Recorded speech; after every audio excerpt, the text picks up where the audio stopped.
Dr. Eric Kelly III and a host of phenomenal speakers from all around the globe for this 7-day virtual event that you don't want to miss. The mission of the Black Business Expo is to raise scholarship money from kids all the way from high school all the way from college. The Black Business Olympics is one of the largest Black business showcases in the world. It is an opportunity for businesses and companies to showcase their businesses globally. We are going to be giving away laptops up to $5,000 away to students. Again, I'm Olivia Appleberry, the founder of 2 Cents Finance and one of the speakers for the expo. I am so excited to see you there. For more info, go to www.blackbusinessexpousa.com or call 919-308-9090 and hope to see you there.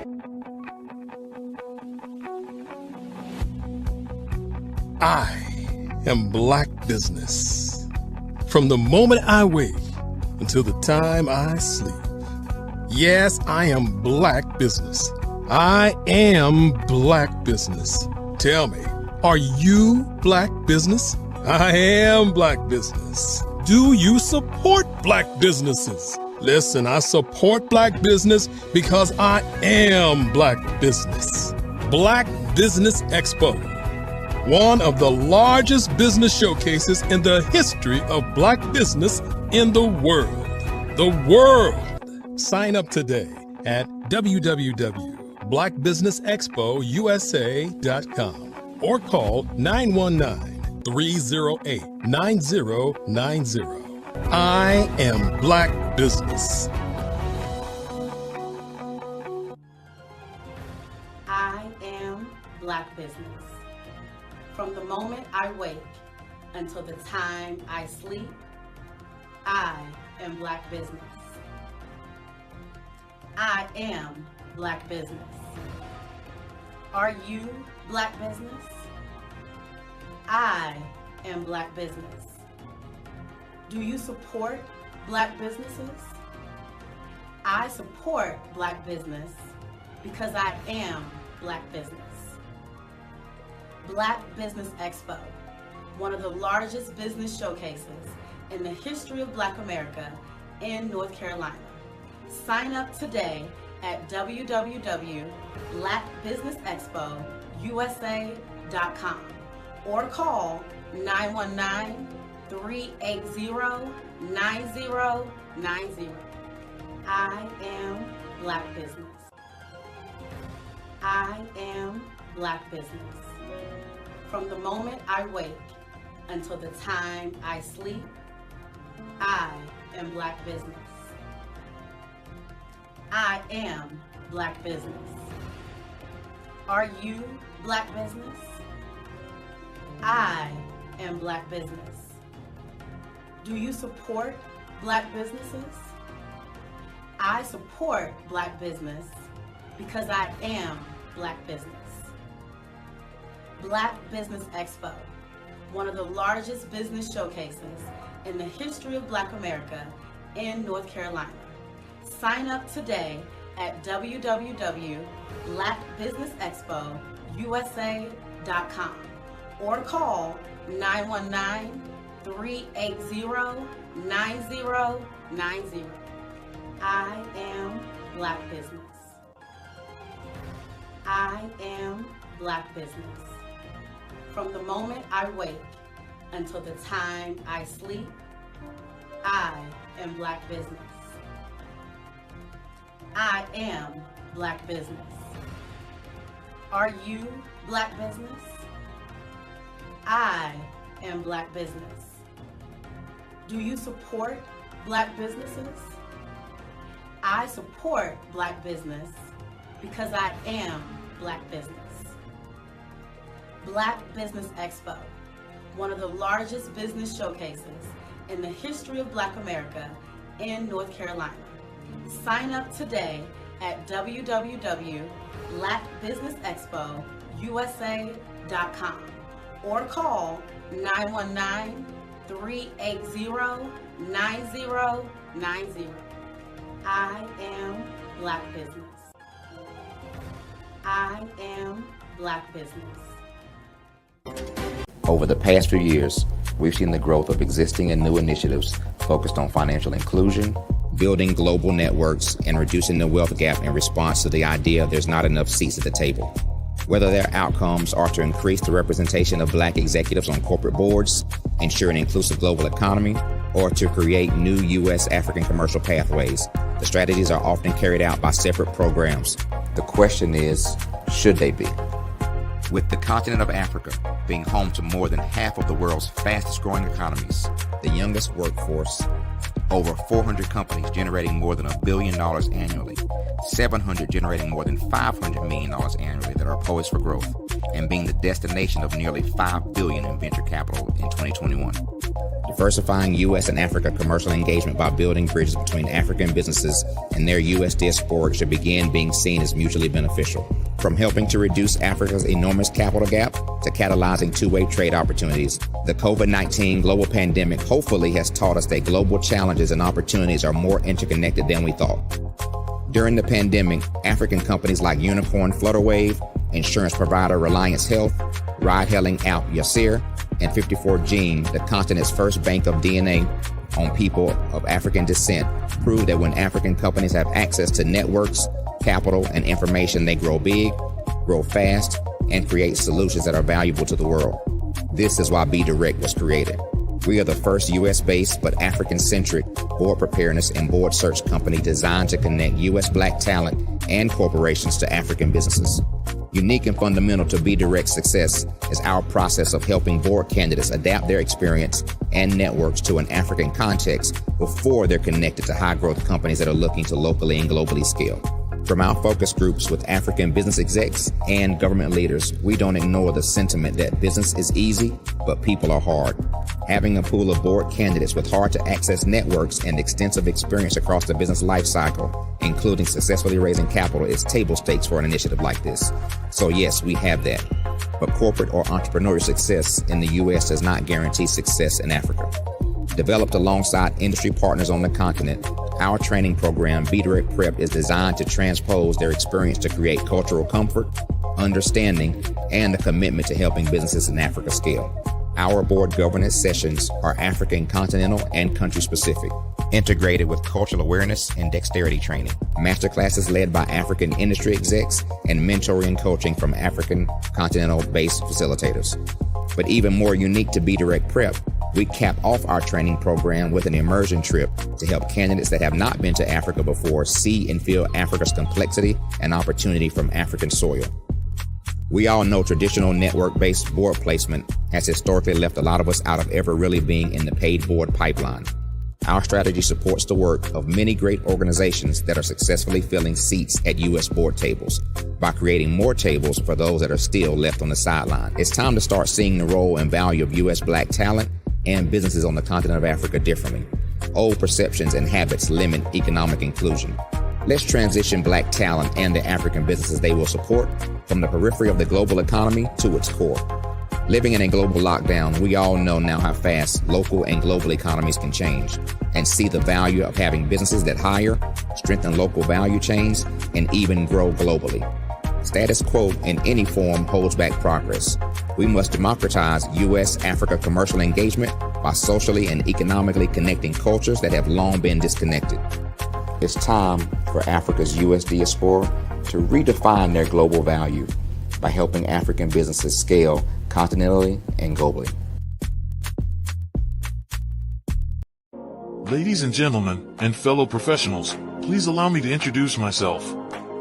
I am David Jones, the co-founder and CEO of the Hello LLC, where I am passionately dedicated to guiding individuals and businesses toward their own return on time investment. Time is my only competition. With over 20 years of experience as a corporate C-level executive, I bring a wealth of knowledge and expertise to the Hello LLC. My career journey has been marked by a relentless pursuit of excellence in marketing, strategy, and business management leadership. I have had the privilege of working with renowned Fortune 500 companies such as Xerox, American Airlines, Hilton, and Geico. However, what truly drives me is the transformational work we do at the Hello LLC. We are pioneering a new approach to business in the metaverse, where we empower businesses and individuals to build strong foundations, automate their processes and systems, while thriving in the ever-evolving digital landscape. More than just a 3D digital marketing agency, the Hello LLC is truly a community built on love, kindness, and integrity. We want more for you than from you. As I often say, collaboration is the new competition. In an era where time is the most precious commodity, I am here to guide you toward your own return on time investment, because if time was sold in stores, it would be sold out. With a deep commitment to excellence and a strong belief in the power of community, I don't just lead a company, I lead a movement into the future of business. Ladies and gentlemen, it is both an honor and a pleasure to be your guide on this remarkable journey. I am David Jones, and together, we will embrace a future marked by success, collaboration, and the transformative work we do at the Hello LLC. Hello stands for helping everyone live life optimally.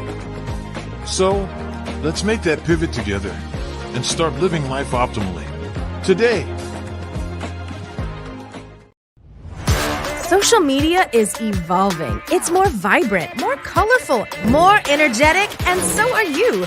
It's not just photos anymore. It's video, it's audio, it's subscriptions. And now there's Fanbase, a new monetized social network. Fanbase delivers the complete native app experience with full content monetization for every user. No algorithms that shadow ban your engagement or growth, and no ads. Follow anyone for free and subscribe directly to your favorite creators for $4.99 a month. Plus, show some love by tipping on any post. Also, make a Fanbase page and monetize your content the same way.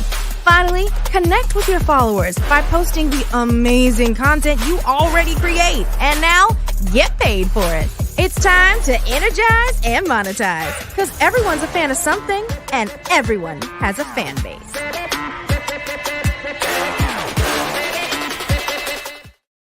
Sometimes you got to hear the news from the Black perspective, and more specifically, Black publishers. And that's exactly why you have to download the Hey Ty app, the largest mobile app delivering breaking news, videos, and podcasts from 200 of your favorite Black publishers. Yes, 200 Black publishers delivering news as it happens, literally all in one app. Go to HAYTI.com or download the app in the Google Play Store or Apple App Store. It's completely free, along with information that you can trust, so go check them out.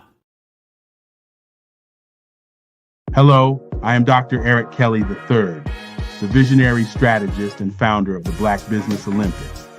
I invite you to showcase your Black-owned businesses on the Black Business Network global stage. The Black Business Olympics is a global Black Business Network platform that propels Black-owned businesses into the international spotlight. By showcasing your business on the Black Business Olympics platform, you can reach a worldwide audience of potential customers, partners, and investors. You can also establish yourself as a thought leader, an expert in your field, attract lucrative partnerships, and more speaking engagements. In addition, the Black Business Olympics platform provides a valuable opportunity to connect and collaborate with like-minded entrepreneurs and business professionals from around the world. This can lead to new business opportunities, ideas, and relationships. Finally, by sharing your story and expertise on the Black Business Olympics platform, you can inspire and empower others. This is a powerful way to make a positive impact on the world and leave a lasting legacy. If you are a Black-owned business owner, I encourage you to seize the opportunity to showcase your business on the Black Business Olympics platform. It is a once-in-a-lifetime opportunity to make an indelible mark on the world. Be one of the 1,000 visionary entrepreneurs who are changing students' lives, shaping industries, and leaving an unforgettable legacy for their families. Unleash your voice on our global stage and watch your business thrive. Black Business Olympics is one of the largest Black business showcases in the history of Black business in the world. Yes, the entire world. Just give me a call today at 919-308-9090.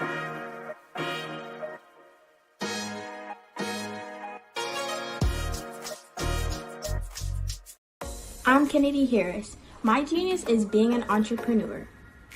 I'm the CEO of K-Lock, a company where I develop my very own line of kids supplements. I currently market my multivitamin for kids to help combat weak immunity. During the pandemic, research has shown that having a strong immune system is key to fighting off disease. My vitamins are for kids, but adults can benefit from them as well. I'm adding a proprietary blend to my supplement line. I want to create my own blend so that I have a competitive edge in the marketplace.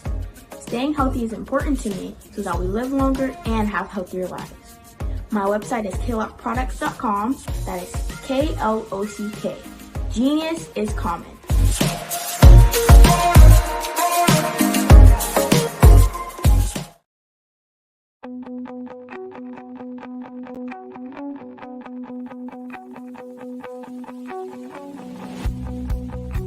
I am Black Business. From the moment I wake until the time I sleep. Yes, I am Black Business. I am Black Business. Tell me, are you Black Business? I am Black Business. Do you support Black businesses? Listen, I support Black business because I am Black Business. Black Business Expo, one of the largest business showcases in the history of Black business in the world. The world! Sign up today at www.blackbusinessexpousa.com or call 919-308-9090. I am Black Business.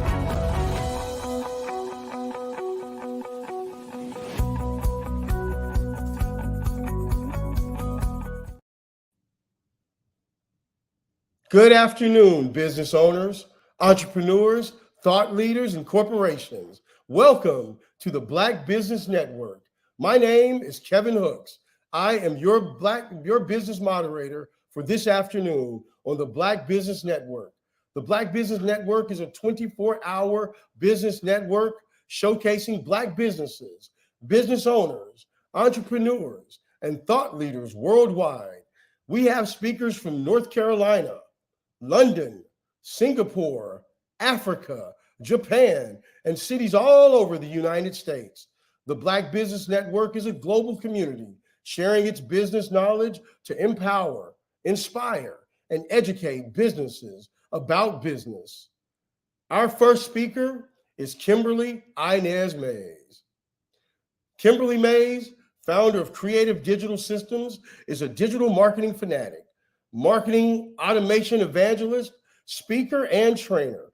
I present to you Ms. Kimberly Mays. Thank you, Kevin. Genius is common, and I'll see you on the other side.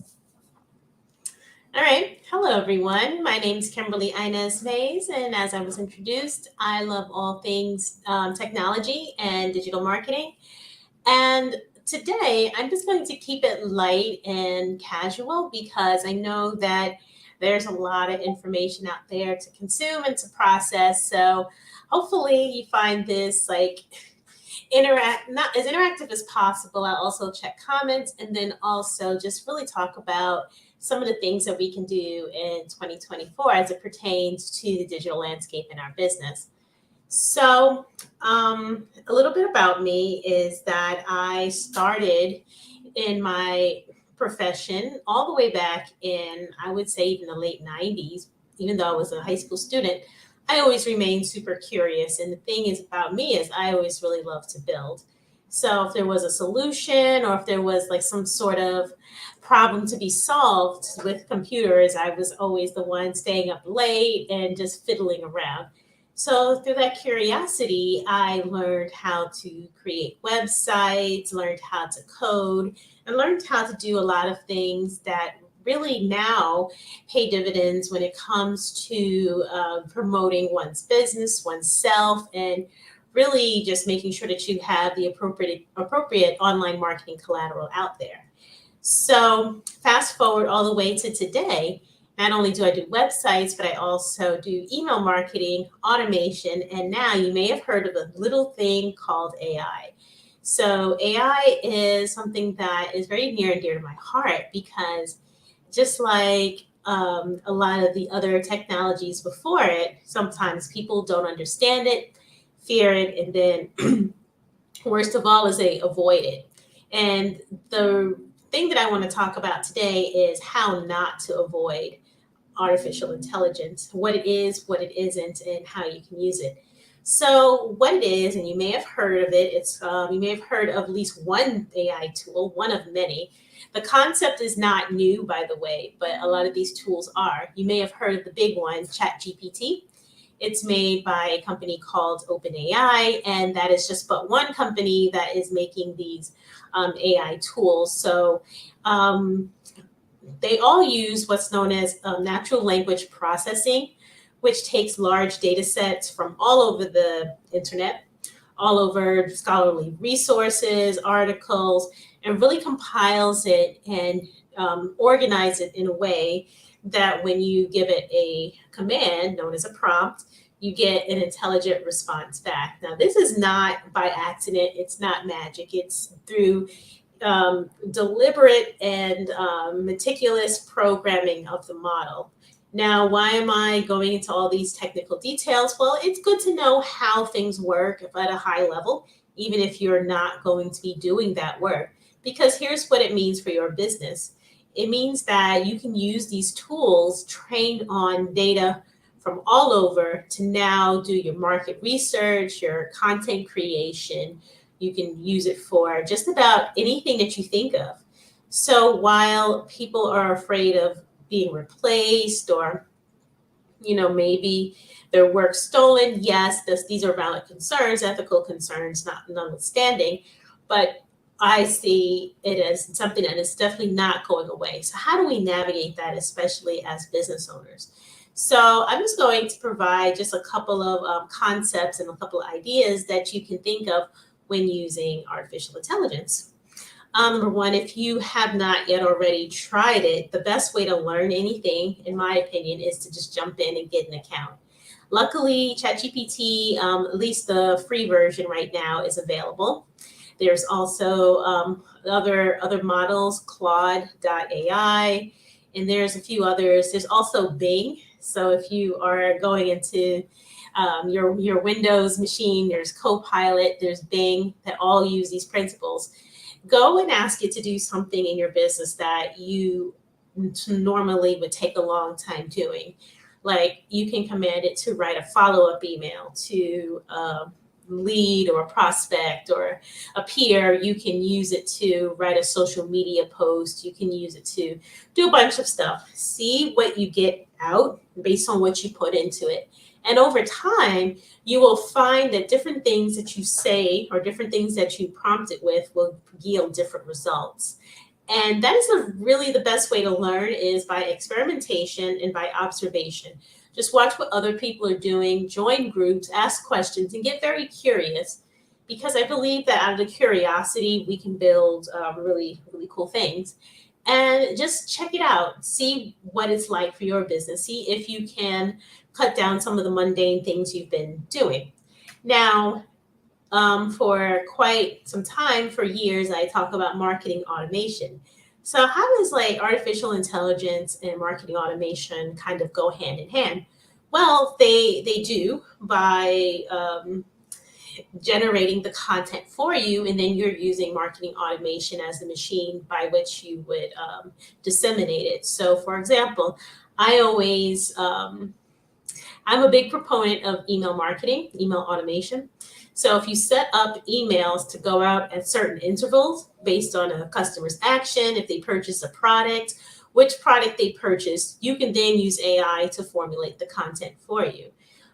You can do all sorts of things with the content that you generate from AI. You can use AI to see which of your products or programs or services or anything like that are the most popular, and then just look up use cases. But my whole thing is get curious. Get curious. As for me, my website is KimberlyInezBase.com. And what I do is I help demystify technology for service-based businesses, primarily coaches and speakers. So what that looks like is we take a look at your goals. We take a look at what you want to do, your highest ticket package, and then we kind of create a roadmap down to your lowest ticketed package. And what's great about the way that I work is I use both marketing automation and AI to do that. So let's say you have a mastermind, you have a 12-week or 12-month program, and you want to then break that down into quarters. You want to break that down into modules. You want to include a course. You want to include an offer stack. We can absolutely use AI for ideation, for outlining what that program could look like, and then all the way down to what comes before that, whether that is a mid-ticket program, whether that is marketing collateral. We can definitely mix that up. And remember what I said, marketing automation really just disseminates all that great content that you've created.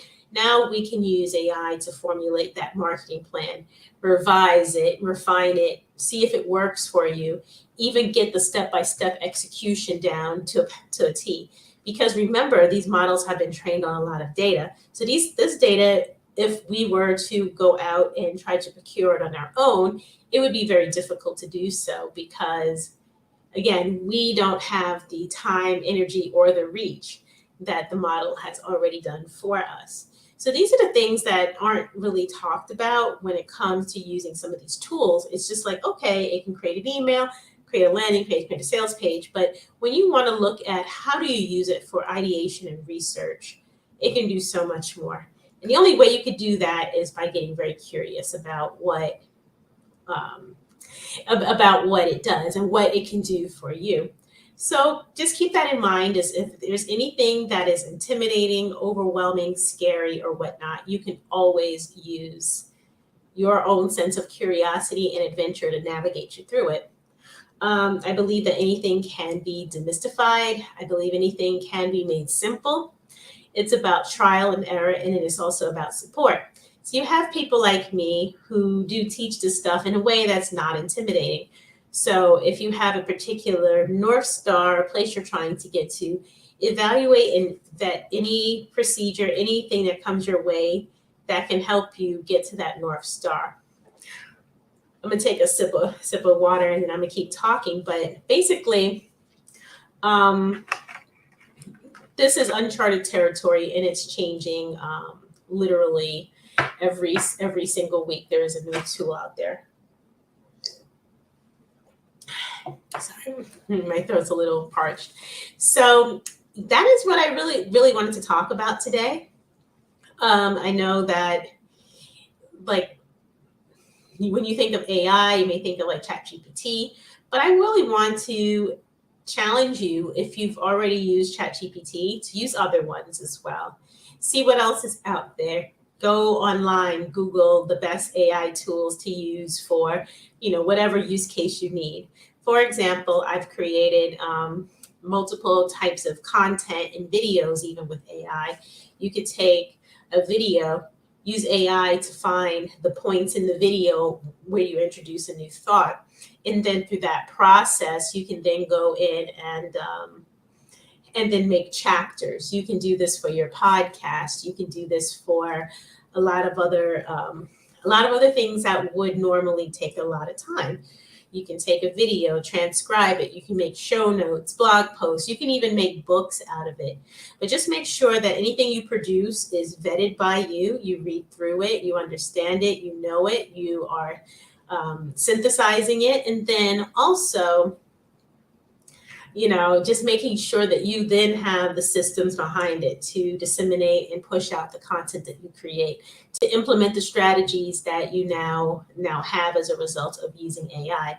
So that's how AI and technology really are married to each other.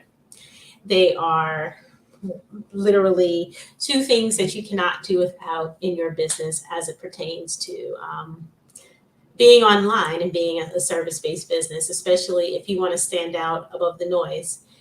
Again, this is only the beginning. We have so much more that we can absolutely do with these tools. I'm trying to think of any other examples that I have, but yeah, pretty much you have ChatGPT, you have your videos. What I'm trying to think of anything else that I'm using. You can even use AI on Zoom meetings too. So if you are a compulsive note taker, or if you want notes at the end of your meetings, create meeting minutes, you can absolutely do that. You can use it as a coach for your coaching sessions. You can actually give a recap and the replay at the same time. So these are all little things that we used to have to do manually, but we don't need to do anymore. Now, addressing some of the ethical concerns about this stuff is like, okay, will it take my data? Is there privacy when using these tools? And as of like today, November 29th, 2023, that is variable. Each company has its own policy. So I would encourage you to read the fine print very carefully. Again, don't share anything with these models that you wouldn't want to be made public. So don't share private information. Obviously, don't share passwords, API keys, social security numbers, banking information. If there are some things that you want to keep confidential, definitely don't put into a model, because the way it works is anything that was given to it is now used to train it. And so now you just want to be really careful about how you are helping this model to be trained. But with that said, it's actually has a lot of potential and possibilities. So I yield my time, and thank you so much for letting me speak. No, hi. Well, first of all, thank you so much, because this is such an important subject. And I think that there's so much more that we can learn. I really love the space that you're working in. So you talked about a few platforms like ChatGPT. I've heard of other platforms like Bard and Bing Chat. Can you talk about like the differences? Are there subtle differences between the platforms? Yeah, I could definitely talk about the differences. So I haven't used Bard too much, but I have used another one called Claude, and then another one, basically Bing Chat is a derivative of OpenAI's system. So like Bing Chat and ChatGPT are really similar, kind of sister programs. But I would say the differences are just in the models themselves. So you may put the same prompt into one and get a totally different result as if you put that same prompt into the other. Each platform has the date by which that model has been cut off. So for example, ChatGPT used to be current as of like 2001 or 2020, like 2021, 2022. So, each one has its own, library of knowledge. And so I say the best way to get the best result is to try them all. I love that. So you mentioned the word prompt. What does that mean relative to a platform like a ChatGPT? Can you give us an example? Yeah, so prompts are basically the instructions that you give the model. So let's say you just have a casual talk with somebody, or just if you're talking to the AI, you may say, create me 5 inspirational quotes for the day. That's a prompt. Now that's very vague. So what you might get out of it is not exactly what you want. You may need to refine a little bit. You say, maybe give me 5 inspirational biblical quotes for Thanksgiving or something like that. And then the more specific you are, the more tailored your result will be. So, there are so many different ways to prompt these AIs. So it's really finding the best way to do it. I find that the best way to do is to give it a role. They say, you are an expert copywriter.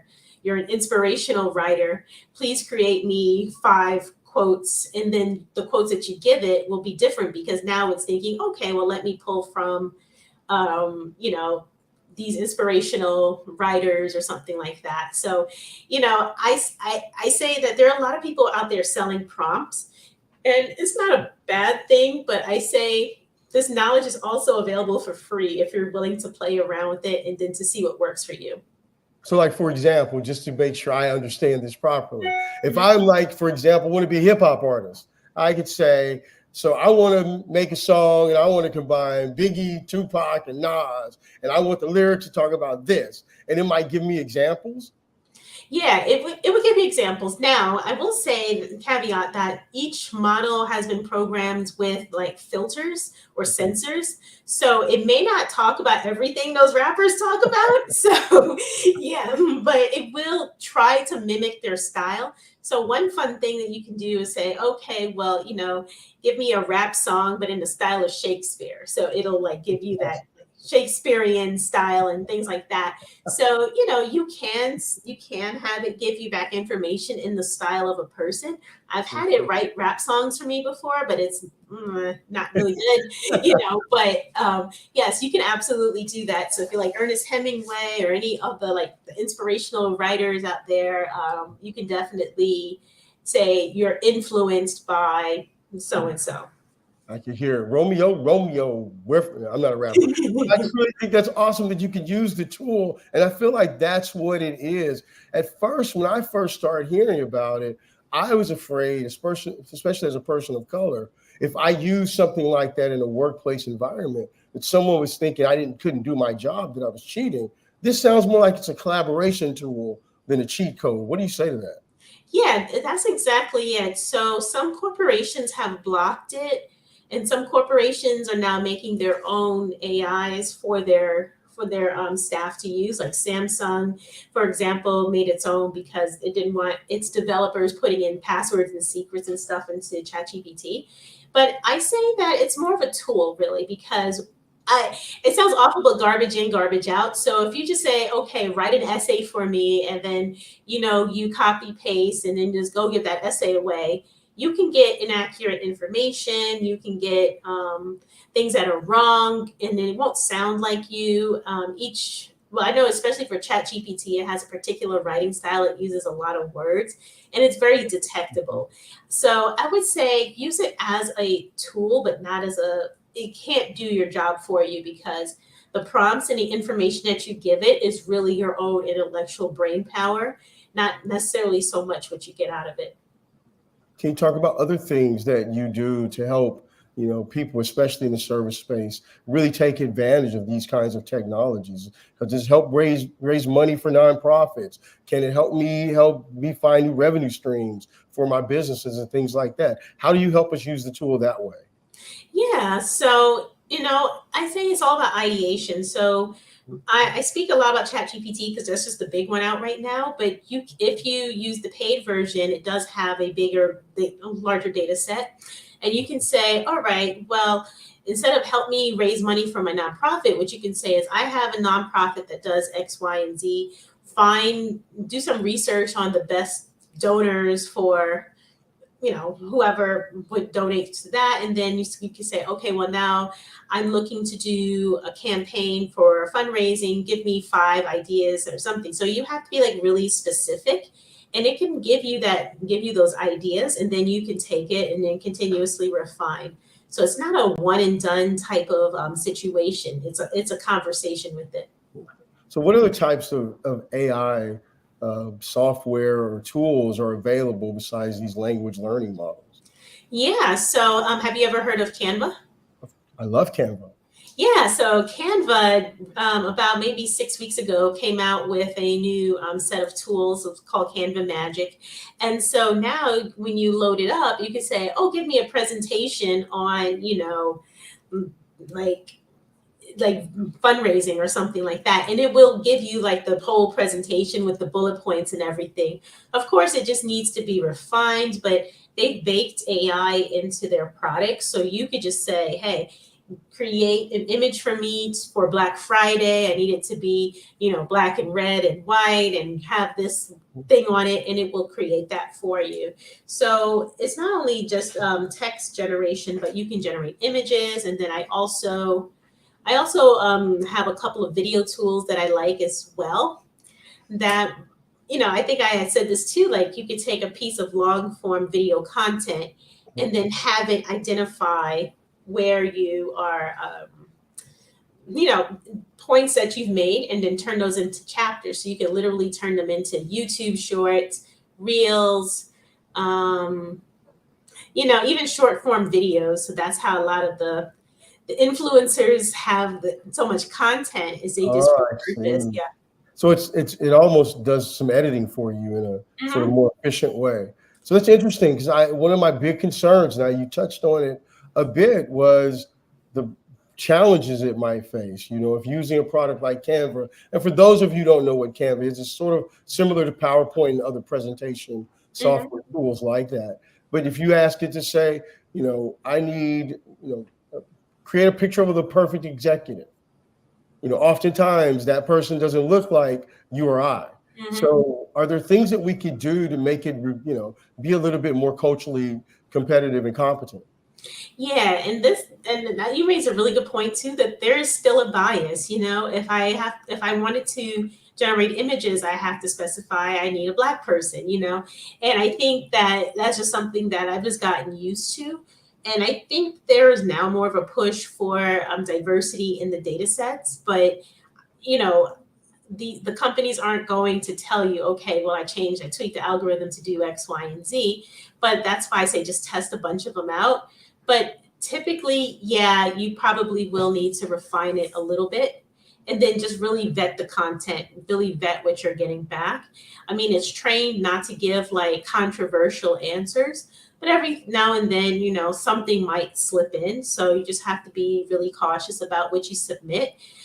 There was an incident that I read about a little while ago that a lawyer actually got fired because I think he was writing a motion or writing something, and he was really busy and he used ChatGPT, and I think he just did a direct copy paste, and it had factual errors in it, references to cases that never existed. So that's kind of an extreme example of somebody using it the wrong way, and of course, it's probably very embarrassing for him. But yeah, you always have to just make sure that it's correct. So the moral to the story is, if you use it as a person, something to help, and you make sure that you put your touches on it, then you'll make sure that it protects you and serves you, rather than put you in an embarrassing situation. That's so interesting. So what other kind of technology supports, other than AI, can you and your organization provide for your customers? Yeah, absolutely. Thanks for asking. So what we do, or what my team and I do, is we help business owners set up marketing, automation, and funnels. So usually in the past, I've come on here and I talked about funnels and emails and stuff, but basically I believe every business should at least have an email list to start out with. There are so many businesses that don't have an email list, and I think that's unfortunate. Just because, for the simple matter of fact, is that email is still the highest return on investment of communication. I know social media is very appealing, and everybody's like, oh, I gotta get on social, but you could be locked out of your account. And then also it controls who sees what when. You have no control or dissemination of any particular piece of content. Because when you post, it doesn't show your entire audience. It shows people in bits and pieces, and it has an algorithm based on engagement and a lot of other things that they'll never tell us. So I encourage everybody to have an email list. Even if somebody's bought from you, interested in working with you, you give away a freebie or anything like that, definitely have an email list. It'll go a long way. And then once you have an email list, that's where I kind of come into. It's like, all right, how do you keep your email list engaged? How do you make sure that you're top of mind? So when you send your next email, people remember who you are. So sending email is still something that people complain to my face. They're like, oh, I don't send email in my business because I delete all my emails. And I've had people just play that contrarian thing with me, but I'm like, you've checked your email today. So even if you didn't open all the emails, you still had a second in which you remembered the businesses that are mailing you. And chances are, even if you say it's annoying, you didn't unsubscribe. So how can you say email's not going to work for you? Right. So, that's a big one. And then it's about the series of communications, and it's about giving the right message to the right person at the right time. So that's probably a long-winded way of saying, yes, I work in email and I make sure that it goes out correctly. So do you have any work that you're really proud of that you could talk about and share some examples of? Yeah, so I have a lot of stuff, but really what I'm the most proud of is just giving people aha moments.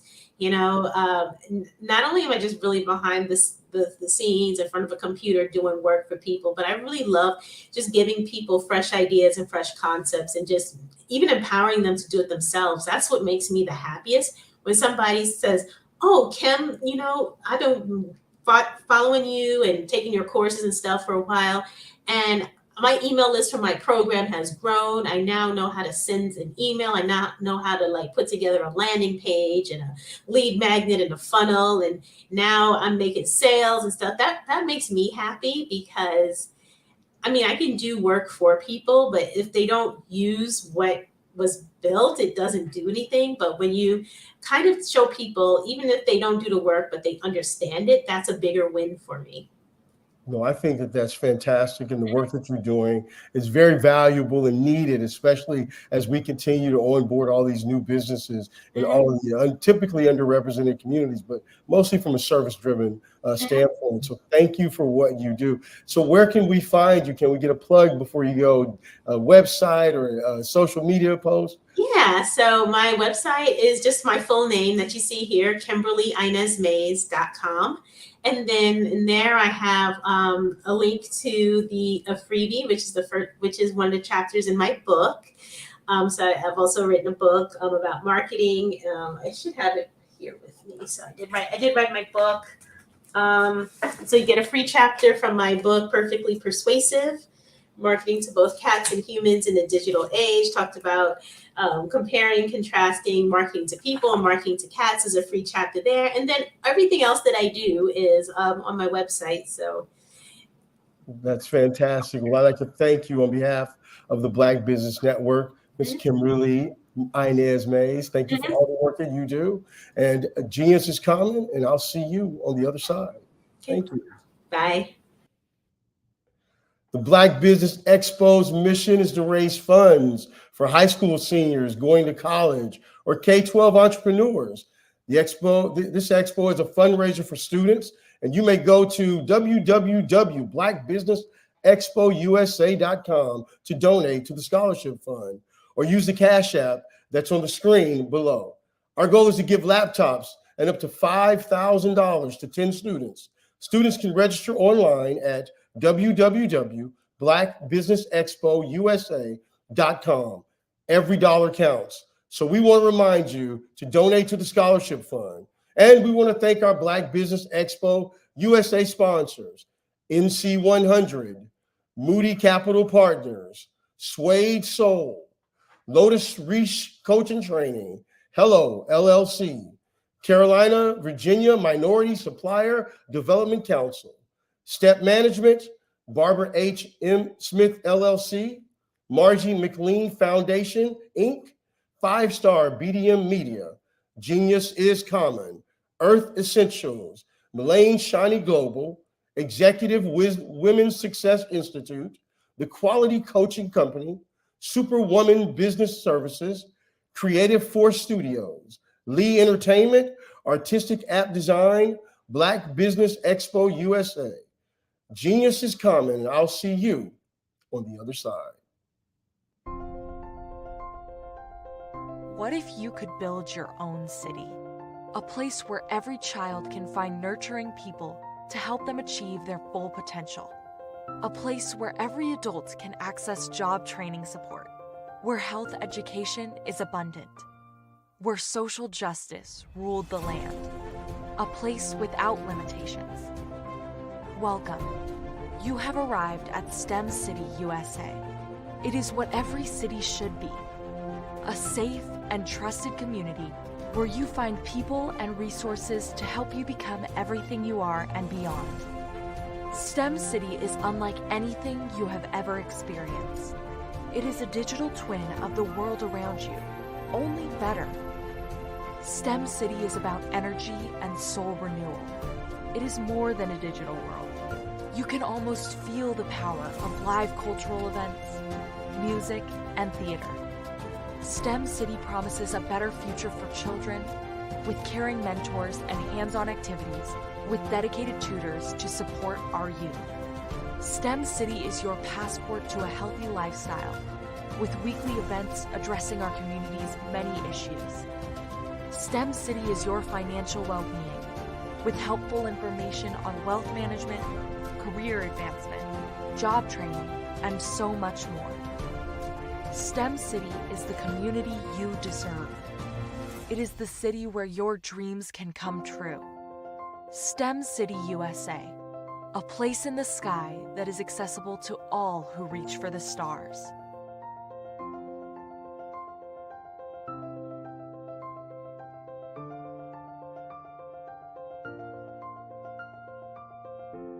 I'd like you to imagine with me, if you will, opening an app where you can collaborate with like-minded individuals from around the world, get inspiration and in-app tools to launch and grow your business, as well as share your knowledge and earn compensation, all in one app. Well, the name of that app is Truso, short for Truly Social. Hi, I'm Matthew Newman, the founder and CEO of Truso, a new concept in social media.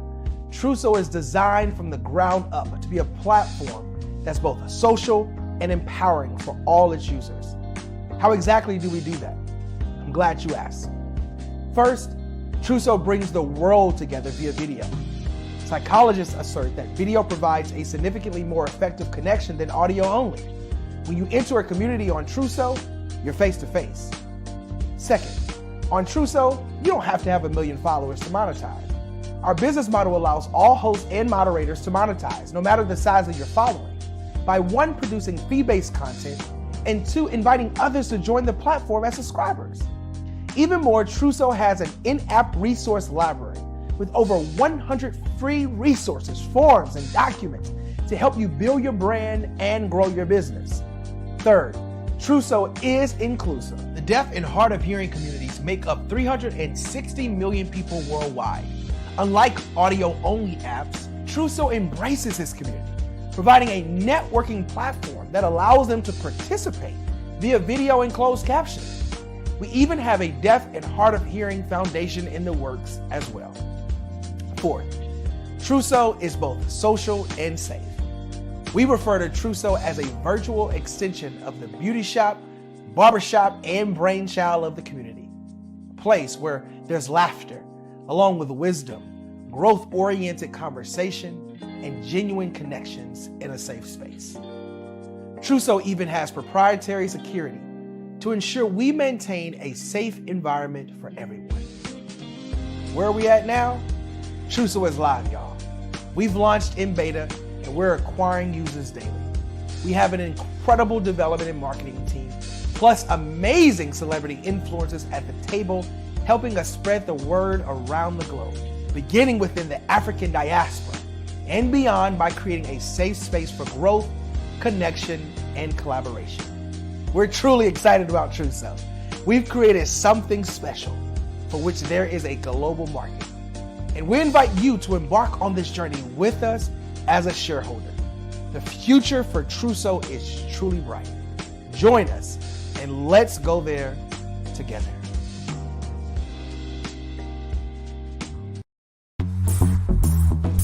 Attention all entrepreneurs and companies. Are you looking for reliable and efficient virtual assistants and back office support to help you manage your business tasks? Look no further than Superwoman Business Services. Our team of virtual assistants provides a full range of administrative support services, including operations management, social media marketing, and much more.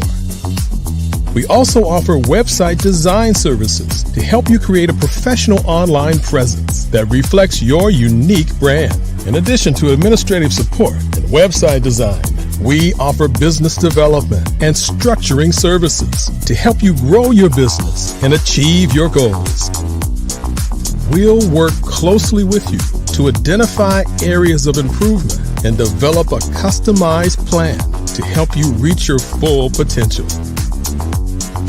At Superwoman Business Services, we understand that running a business can be overwhelming and time-consuming. That's why we're here to help you fly high and achieve success.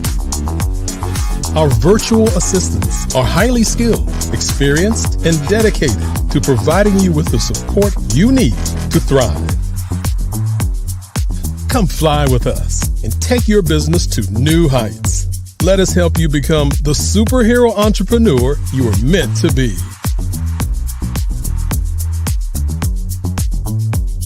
Contact Superwoman Business Services today to learn more about our back office support services.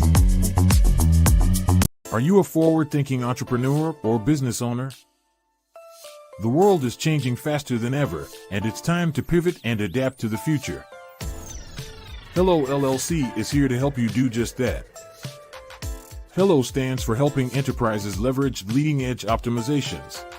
Our innovative solutions can streamline operations, reduce overhead costs, and give you a competitive edge in a market projected to reach $5 trillion by 2030. By pivoting to the metaverse, businesses can tap into a rapidly growing market that is projected to be a significant part of daily life for 25% of Americans by 2026. As a full digital metaverse agency, the Hello LLC can help you create custom solutions to streamline operations, increase productivity, reduce costs, and drive brand recognition. Why should you pivot to the metaverse with the Hello LLC? By leveraging cutting-edge technology, you can provide immersive experiences for your customers, expand your global reach, and unlock new revenue streams. Contact us today to make the pivot.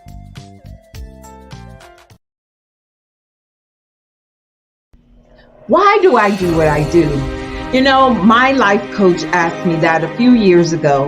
And she said, Tony, what's your why? And I told her, and she said, girl, you've already accomplished that. Perhaps you need a new why. Hi, Tony Harris, Amy Hoydu with Say It Said Marketing, one of your students.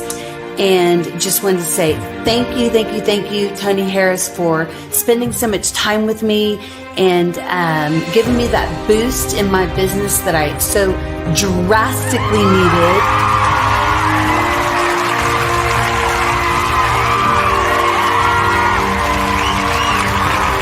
My why is to touch, move, and inspire my clients to take drastic steps to be better than they were before they met me. I'm a resource. I'm a connector. I want to help people build deeper relationships that are beneficial to their life and business. That's what I do best. So, first thing you got to do is show up. And speaking is a way to magnetically attract your ideal client to you. How many of you use social media that way? Absolutely, and this is how you look to the world. Drastic steps are the steps that are needed to be successful. And my business is drastic denotes a mindset. Getting out of your comfort zone, doing something that you don't necessarily feel comfortable doing, want to do, but you know it's a necessary step to be successful in your business. I get the most satisfaction when I see my connections flourishing into relationships long after I am gone. Hi, my name is Jasmine Augustine with Media Jasmine, and I've joined several networking and referral groups in the area. And Network in Action Northeast Houston with Tony Harris Taylor is one of the best organizations that I've joined. I love that piece of what I do, and it is what fuels my fire.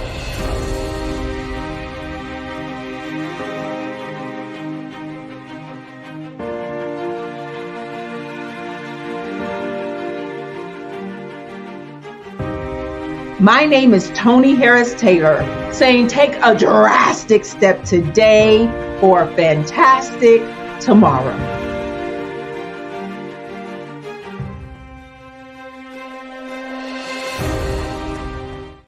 What guess to me it's a creative expression of something from nothing. You know, it explodes onto the canvas, or it explodes on in my work.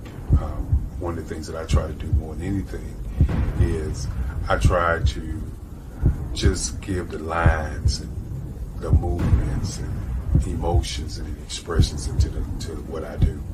Art really means to me a chance to express how I feel deep down inside. Most of my art begins as a thought that I might have, you know, whether it's sports, whether it's history, whether it's a woman or a man. It pretty much starts as an idea of thought before I get into the actual image of what I'm going to draw. I do a lot of historical pieces. I was a history minor in college, and I love to do history pieces. And a lot of times I'm thinking about history, and then I try to make that history impact you as you look at it. That's one of the reasons I do pictures so large. People ask me, why do I do the pictures so big? And I tell them, I want the piece to impact them as they're looking at it. To kind of dominate their space. And most of my pieces I try to do off page. I don't try to do anything that's going to be in those four corners or in a square. And I want your imagination to be a part of the piece that you're looking at.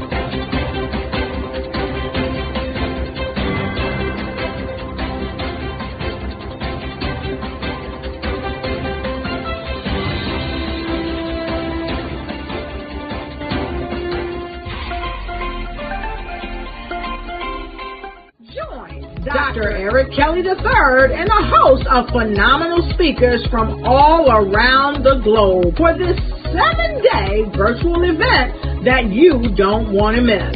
The mission of the Black Business Expo is to raise scholarship money from kids all the way from high school, all the way from college. The Black Business Olympics is one of the largest Black business showcases in the world. It is an opportunity for businesses and companies to showcase their businesses globally.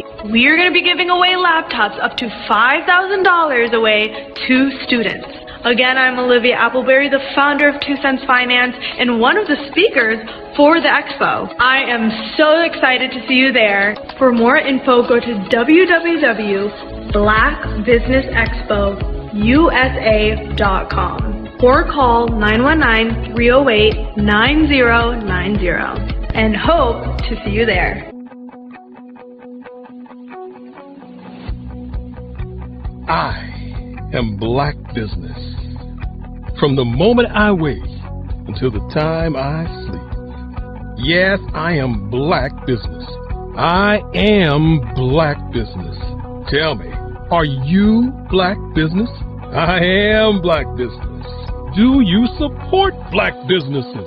Listen, I support Black business because I am Black Business. Black Business Expo, one of the largest business showcases in the history of Black business in the world.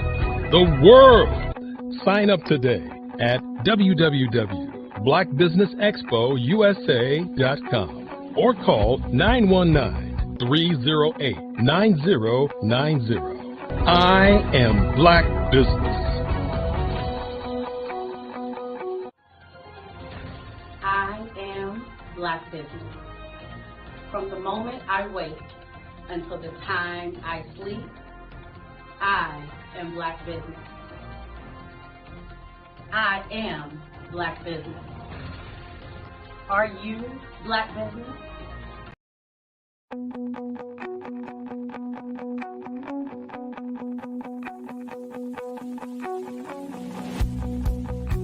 I am Black business. From the moment I wake until the time I sleep. Yes, I am Black business. I am Black business. Tell me, are you Black business? I am Black business. Do you support Black businesses? Listen, I support Black business because I am Black business. Black Business Expo, one of the largest business showcases in the history of Black business in the world. The world! Sign up today at www.blackbusinessexpousa.com or call 919-308-9090. I am Black business.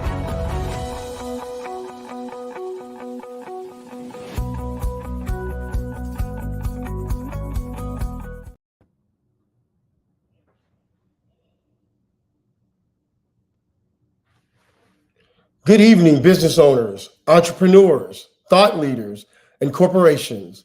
Welcome to the Black Business Network. My name is Kevin Hooks, and I am your business moderator for this evening on the Black Business Network. The Black Business Network is a 24-hour business network showcasing Black businesses, business owners, entrepreneurs, and thought leaders worldwide. We have speakers from North Carolina, London, Singapore, Africa, Japan, and cities all over the United States. The Black Business Network is a global community sharing its business knowledge to empower, inspire, and educate businesses about business. Our next speaker is Pam Kelly. After experiencing financial and strategic hardship in the aftermath of Hurricane Fran in North Carolina, Pam Kelly resolved to never again experience the same level of vulnerability. She's since acquired knowledge and practices that enhance her ability to be more prepared and resilient in all seasons. With 30 years combined experience in various on and off grid technologies, such as website development, computer graphics, and architectural drafting, she continues to make sure that her companies that they serve empower a populace to be financially, strategically, and spiritually prepared. A more prepared populace in America is potentially the antidote to many of our nation's ills. They provide resources to empower patrons to be financially, strategically, and spiritually prepared for the daily challenges and survive events that are more likely to occur in their entire lives. I present to you Pam Kelly.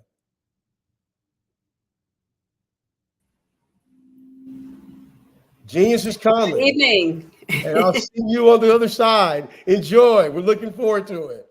Thank you. Thank you. Thank you, Kevin. And thank you to Dr. Eric Kelly with the Black Business Network. And I'd like to preface the information I want to share with you tonight with a statement that I believe and to be entirely true of the times that we live in. And that is, there can be no enduring social justice and access to economic opportunity for all Americans until a preparedness-driven economy is a part of it. And I'm going to elaborate on that statement a little later. But what I also want to share is a historical preface to my fellow futurists. And when I say futurists, I mean all of the Black Business Network entrepreneurs who have shared their information this evening, because by definition, a futurist is someone who believes in the future and prepares for it. So my comments are directed to all of you in the network and beyond who are listening tonight. So an essential historical preface to my fellow futurists.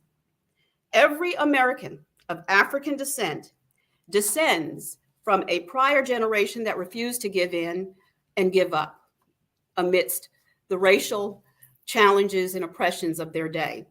And due to our unique history in the Americas, we can lay claim to a unique superpower of epigenetic resilience, born of individual and collective refusal to lay down and give up the ghost while held within the inhuman captivity of the ships during the Middle Passage. We are the remnant of the strongest, of the strong survivors. And mind you, we are now 46.8 million strong. So given that information and that reality on how powerful we are and can be, there is yet an ominous prediction that informs everything that I do. And I consider myself a messenger. I wouldn't say I'm a dynamic speaker or a life coach, but I do have a message. And when God gives you something to do, I assure you, he will not let you go until you have provided that message. And so there is an ominous prediction that awaits our young people. If we do not resurrect and deploy the economic futurist activism of our forefathers, it is predicted by 2053 that African American median wealth is predicted to fall to zero. Now, I've shared that information with many people along my preparedness journey when I first heard about it in 2017. And I'm often met with a lot of reactions. How can that be? Denial, that's not possible. Well, let me give you an example just from my experience of how that is entirely possible. Because my wake-up call came in 1996 at Hurricane Fran. At the time, I was working with an agricultural products company, making a good income, had a 401k, had savings in the bank. And so you would think that I would had it all together. But when the power goes off, you don't have access to an ATM. You don't have immediate access to a 401k. And so one of the things that I have found that everyone needs to contend with is simply having ample emergency cash.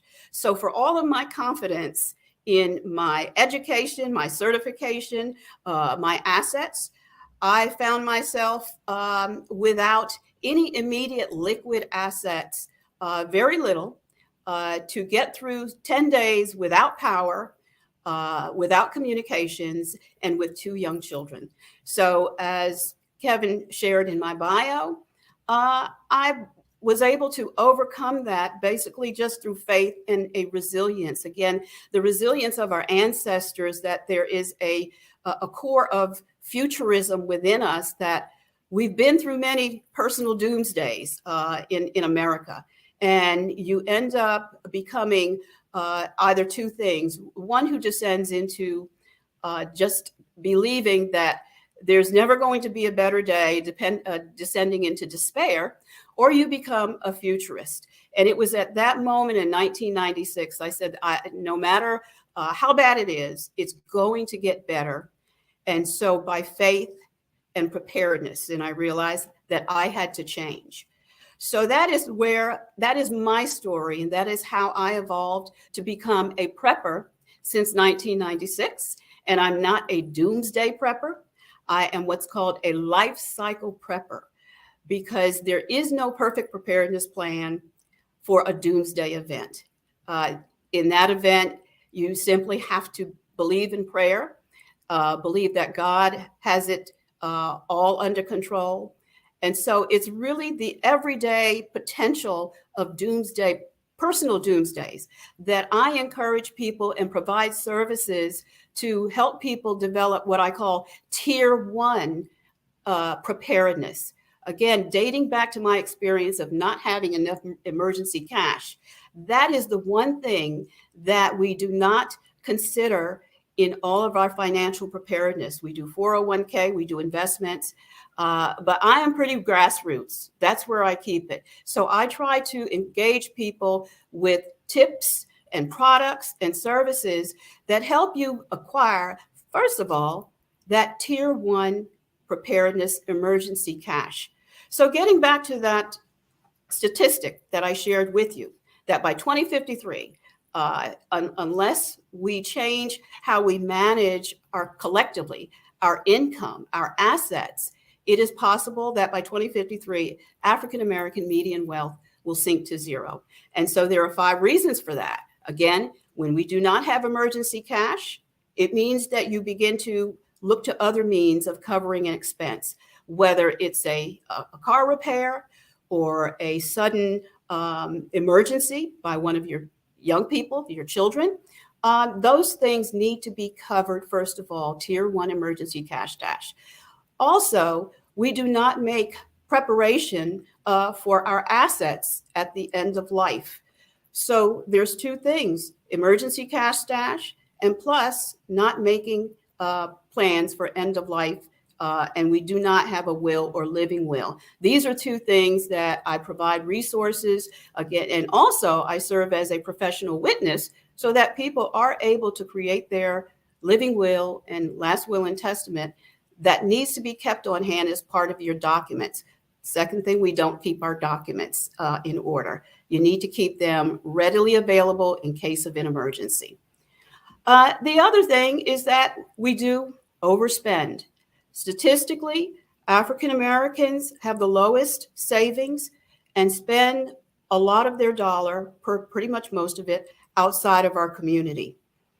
This is where I've developed a tool from my experience called 5-10-10-75, in which I encourage people to live at 75% or less of their dollar.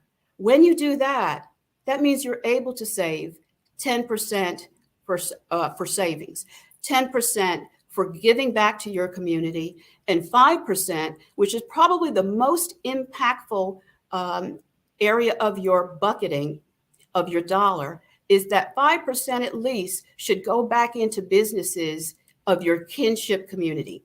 And what do I mean by kinship community? That's folks, we are all born into a kinship. God has brought us all to this life, and we belong to certain kinships. My kinship is Christian, African American, women. So with your dollar, it behooves us to invest in our community. That is legitimate. That is always a legitimate investment. So in order to counteract this statistic, there's a couple of things that we can do. We can save for our emergency cash, because when you don't have that, it can potentially bring out the worst desperate decisions in our behavior, such as predatory lending. You don't want to do that. Using credit cards. We need to retreat from using those tools as a means to cover emergency expenses. We have to save. So I do have information and tools, such as a tip sheet on actually 10 things you can do to save $250 to $500 a month. Thereby, you're actually retreating from spending those resources, and you're able to devote them to saving and also giving. So with that, I'd like to thank you for your time in listening to my message. And I welcome the opportunity to serve you by going to my website, www.iprep2thrive. And you can also reach me at pam@iprep2thrive.com. So again, in order for us to really become the community that is prosperous, and prosperous in terms of wealth, generational wealth, it's not how much we spend, it's how much we retain and also invest in our community. Thank you.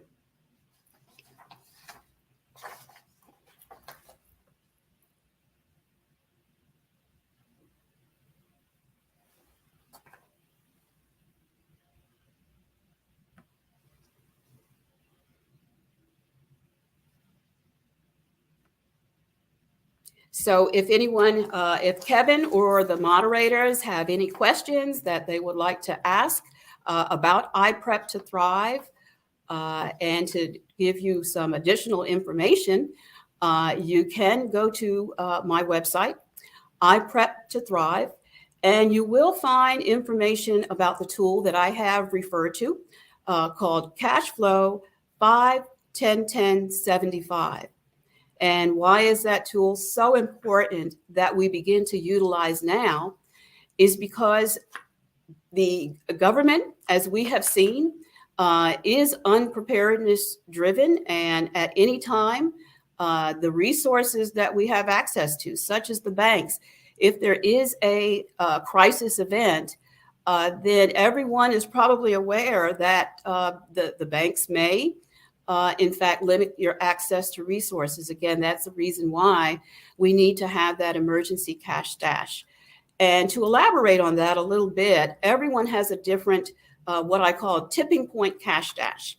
So in my case, I needed to acquire cash resources, and this is liquid cash, is liquidity, which can be either the money that you have, whether you have it stuffed under a box and buried under a tree, it doesn't matter. It's money that you must have access to when the ATM doesn't work, or when you lose communications in order to get access. Again, your 401k will not be accessible when there is an at-risk event.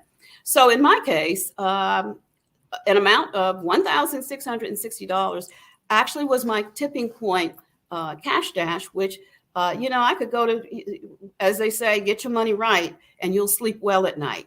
Well, that was my point at which I said, if one of my children has an emergency, has to come home on a flight or rent a vehicle, there are things that we want as parents, and again, especially as a mother, you want to be prepared at all times to say, hey, I can help you with that. I'm also a sole caregiver. So it's important to me to be able to accommodate a parent if they have an emergency. And also just for my personal health and wellness. So for me, in order to feel comfortable, that tipping point, what I call that tipping point cash dash, was $1,160. For you all listening, that might be a different amount. So again, I am available to do what I call a preparedness audit, emergency preparedness cash dash audit.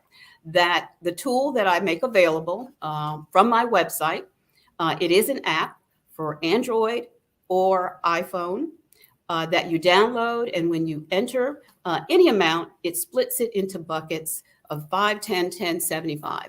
And what does that do once you download the app? The great thing about it, it's not tethered to the internet. You're not sending any information about your finances.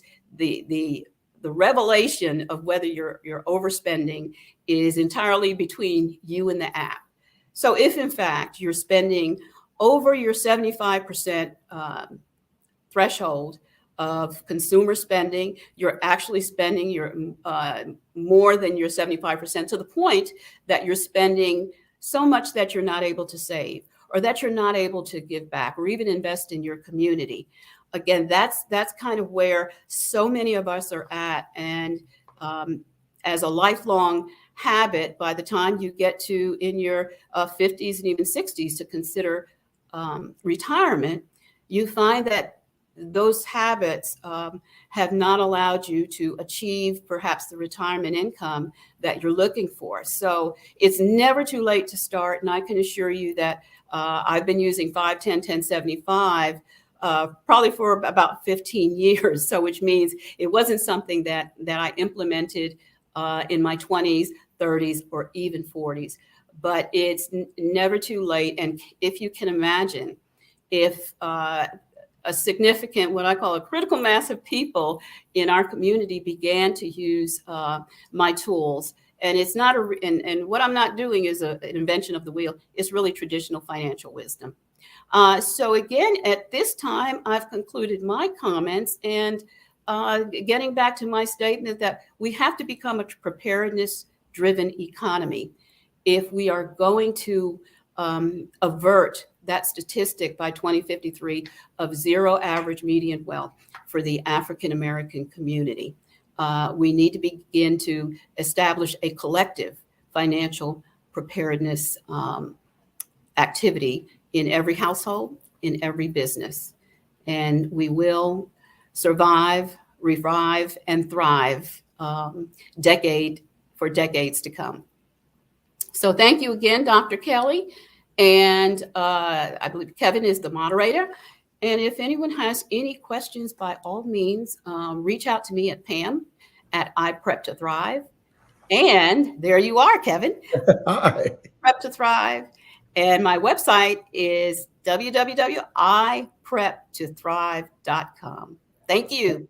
Well, thank you. There's so many important nuggets in the statements that you've been making. And if you don't mind, I just have a few questions that I'm sure that our audience would love some responses to. You talk about this idea of generational wealth and savings. And so some of the stuff that occurs to me is, there's a lot of jobs being created and people are getting back to work, especially after the pandemic. I know this is an important time. How do you help them choose between wanting to try to get back in the game, so to speak, by finally re-earning money, but then making sure that they take advantage of the opportunities to save? How do they make those tough choices? And I'm going to share with you just from my personal experience. Again, the pandemic was a wake-up call for a lot of us. The pandemic was actually, when I say, a personal doomsday for a lot of us. We lost our jobs. Our hours were cut back. If kids couldn't go to school, that placed a lot of emphasis on making other arrangements, which often costs money for the parents. So we came out of that experience kind of behind financially.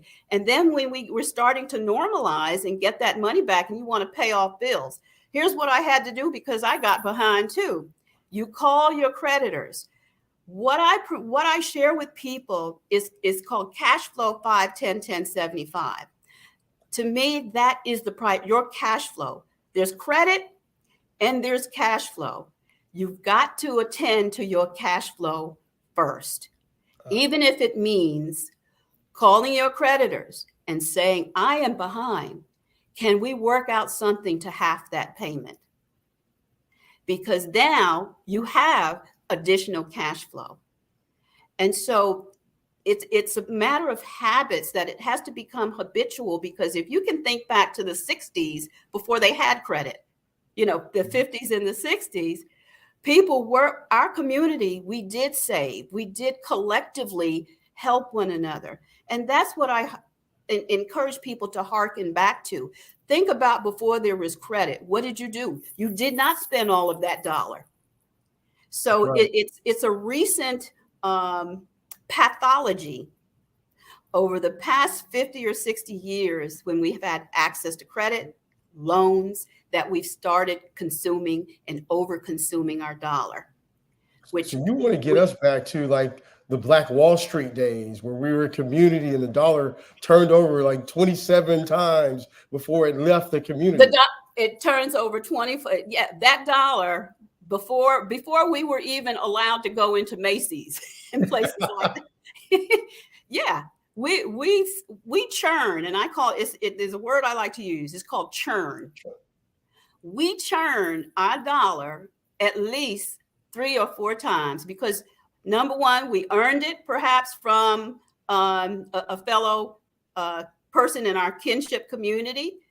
Either we worked for them, driving taxis, working on the farm, doing this, but we earned our money, initially from each of us based on our trades. And so that dollar churned once, and then we banked often at Black banks. There's still a Black bank now, Mechanics and Farmers.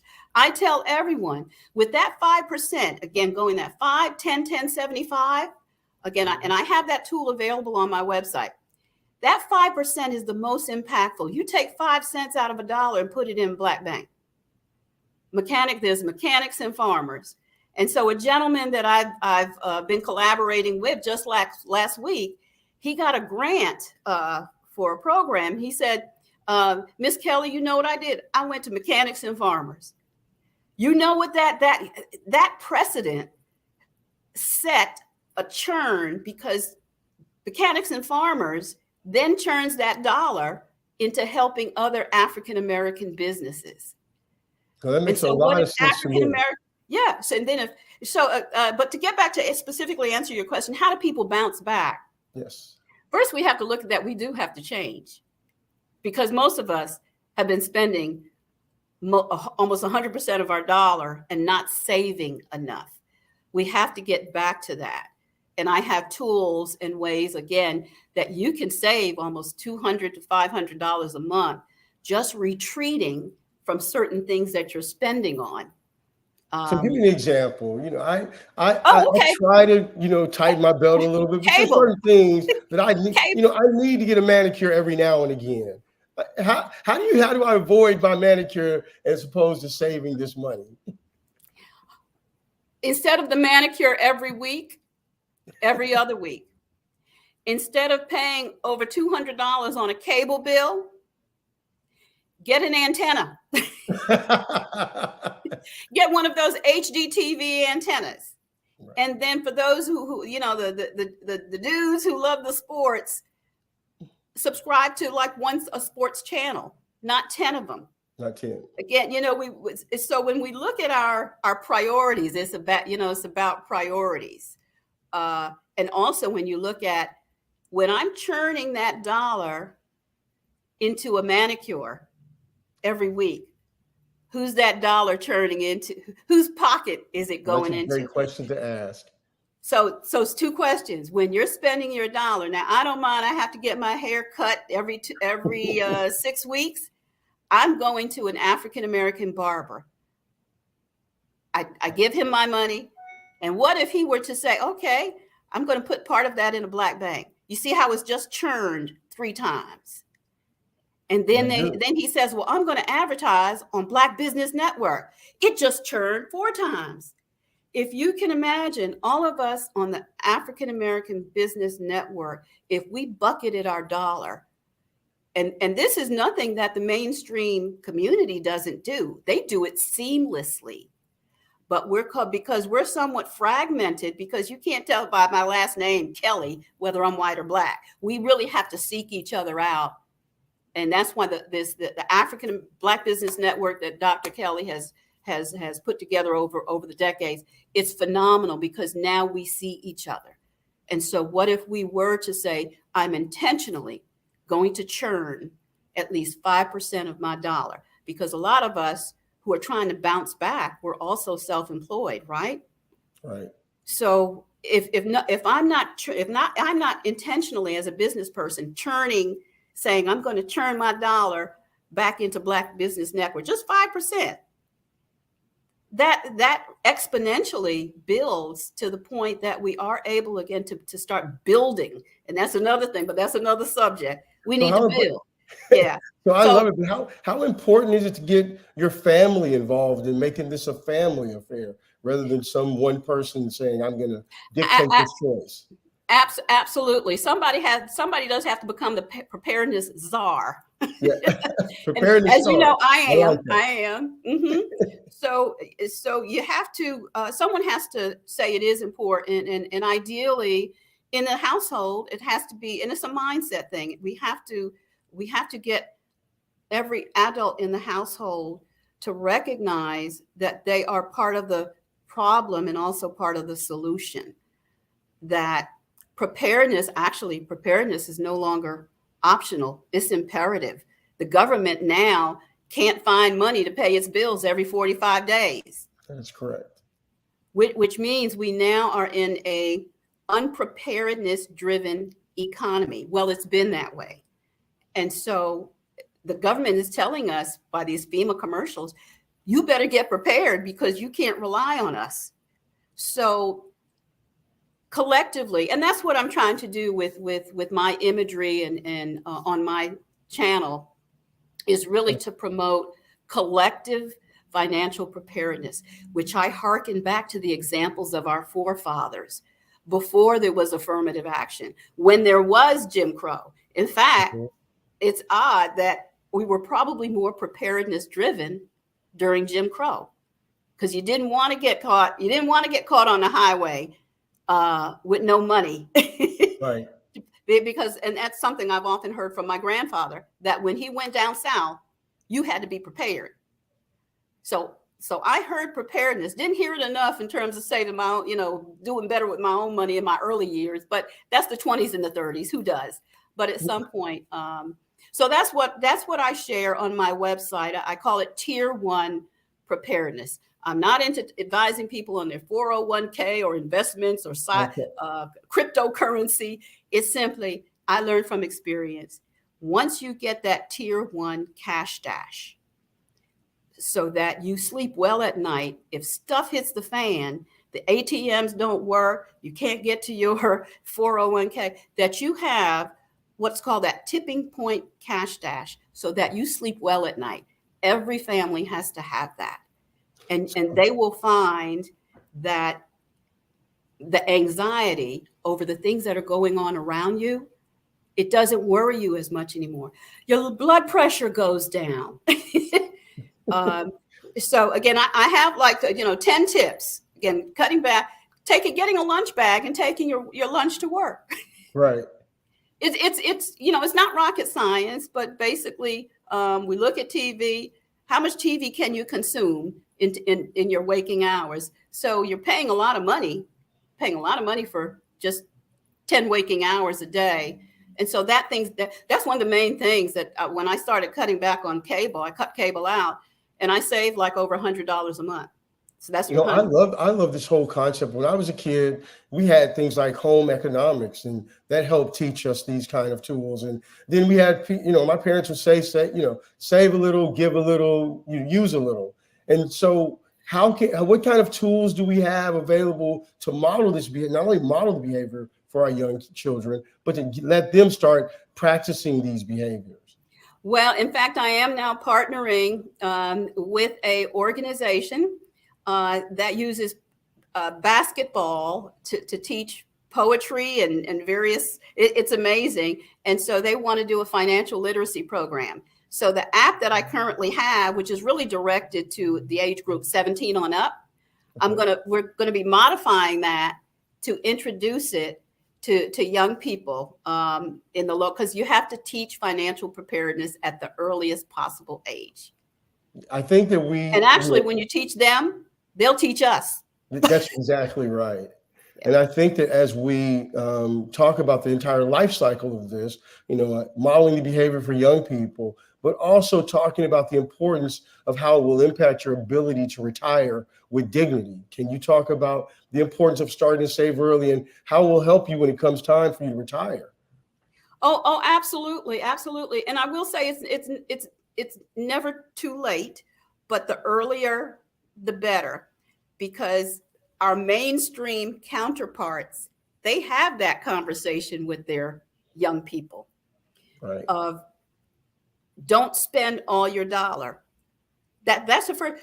Never spend all of your dollar. And within that dollar, you are obligated to save. You're also obligated to give back.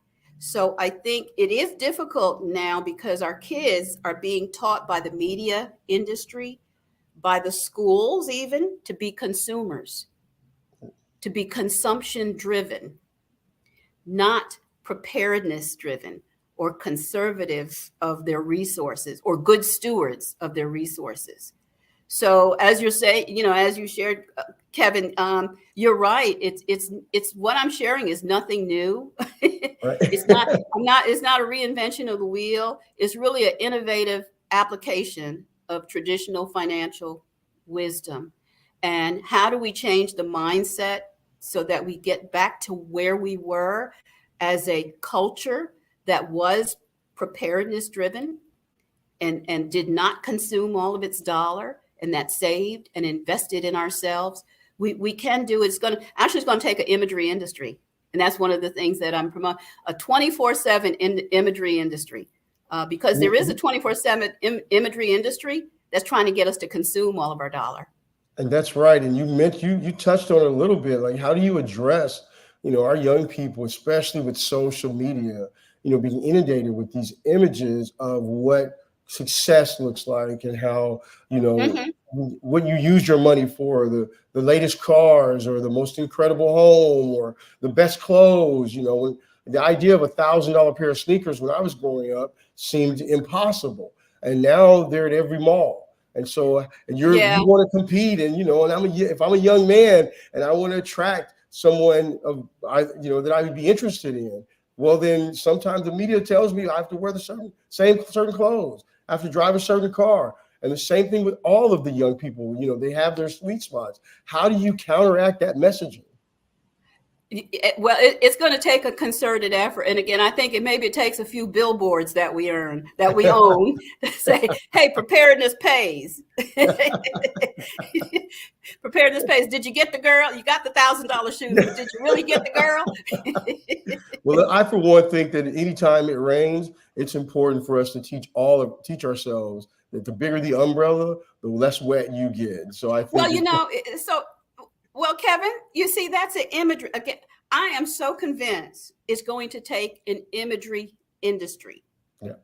And therein, the preparedness industry is really the blockbuster opportunity for African Americans to get into.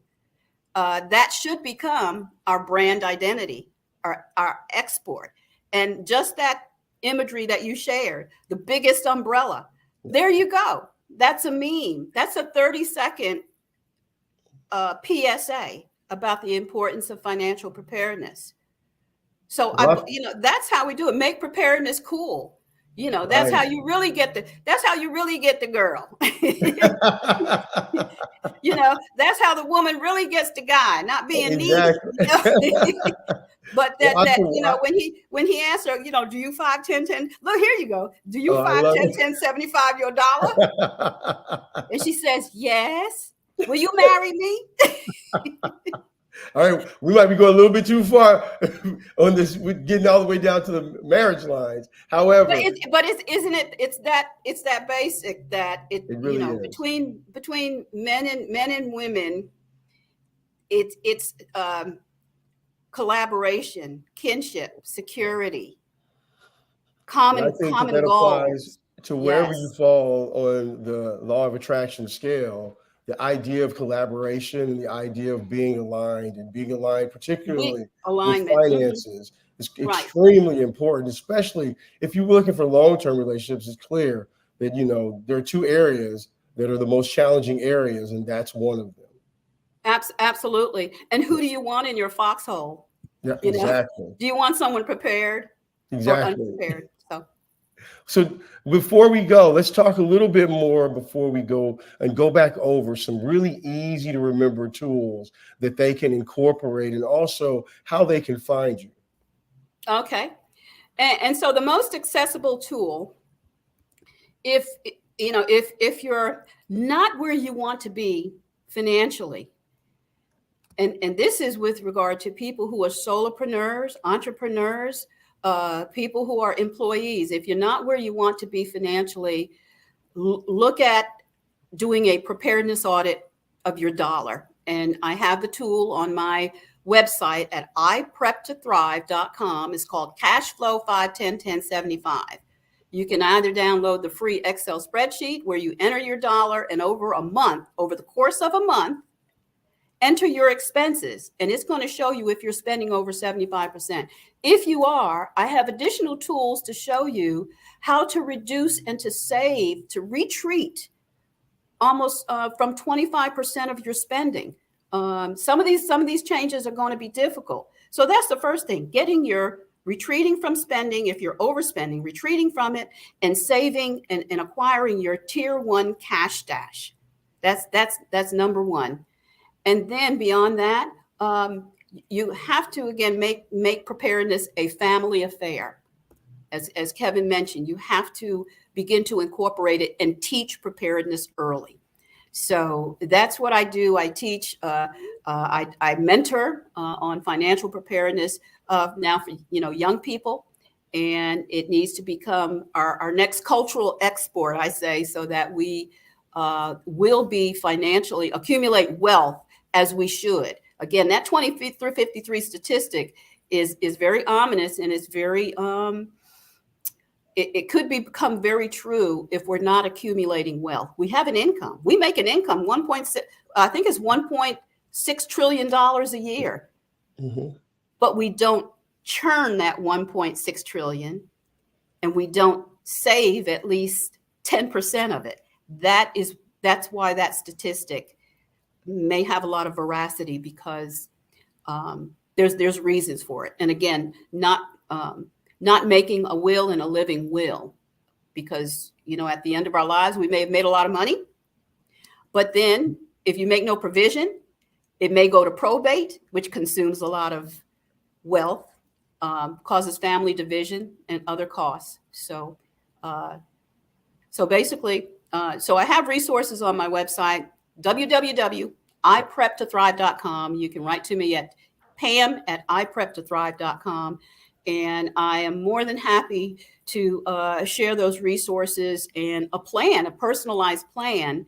If you're not where you want to be financially, let's start at that tier 1 financial preparedness and empowerment. Well, I, for one, would love on behalf of the Black Business Network to thank you for all this valuable information. And one more time, I want you to give your website and other places that we can find you. And thank you once again for all the hard work that you do to help our community. Thank you, Kevin. Thank you so much. And remember, go ahead. The website is www.iprep2thrive.com. www.iprep2thrive.com. And your email address? pam@iprep2thrive.com. I love it. Well, thank you once again, Pamela Kelly at iprep2thrive.com. And remember, genius is common, and I will see you on the other side. Thank you, Kevin.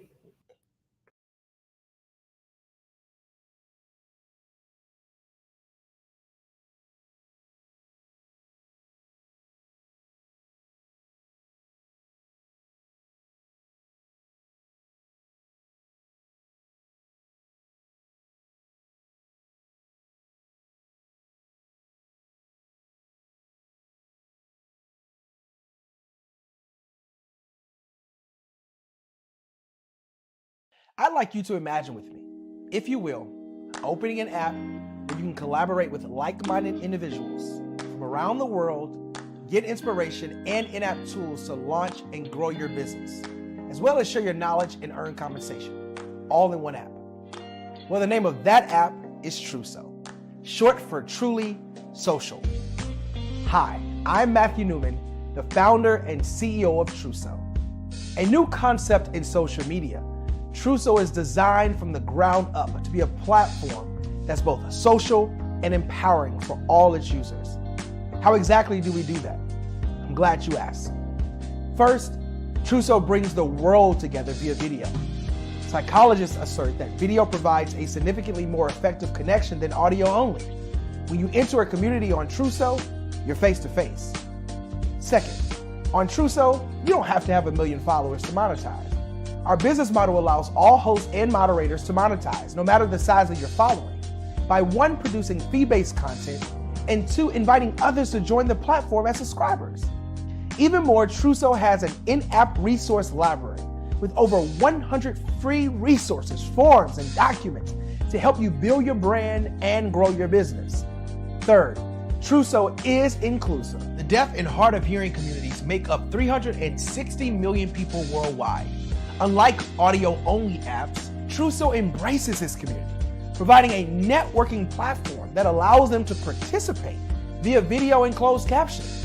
We even have a deaf and hard of hearing foundation in the works as well. Fourth, Truso is both social and safe. We refer to Truso as a virtual extension of the beauty shop, barbershop, and brainchild of the community. A place where there's laughter, along with wisdom, growth-oriented conversation, and genuine connections in a safe space. Truso even has proprietary security to ensure we maintain a safe environment for everyone. Where are we at now? Truso is live, y'all. We've launched in beta, and we're acquiring users daily. We have an incredible development and marketing team, plus amazing celebrity influencers at the table, helping us spread the word around the globe, beginning within the African diaspora and beyond by creating a safe space for growth, connection, and collaboration. We're truly excited about Truso. We've created something special for which there is a global market. And we invite you to embark on this journey with us as a shareholder. The future for Trousseau is truly bright. Join us and let's go there together.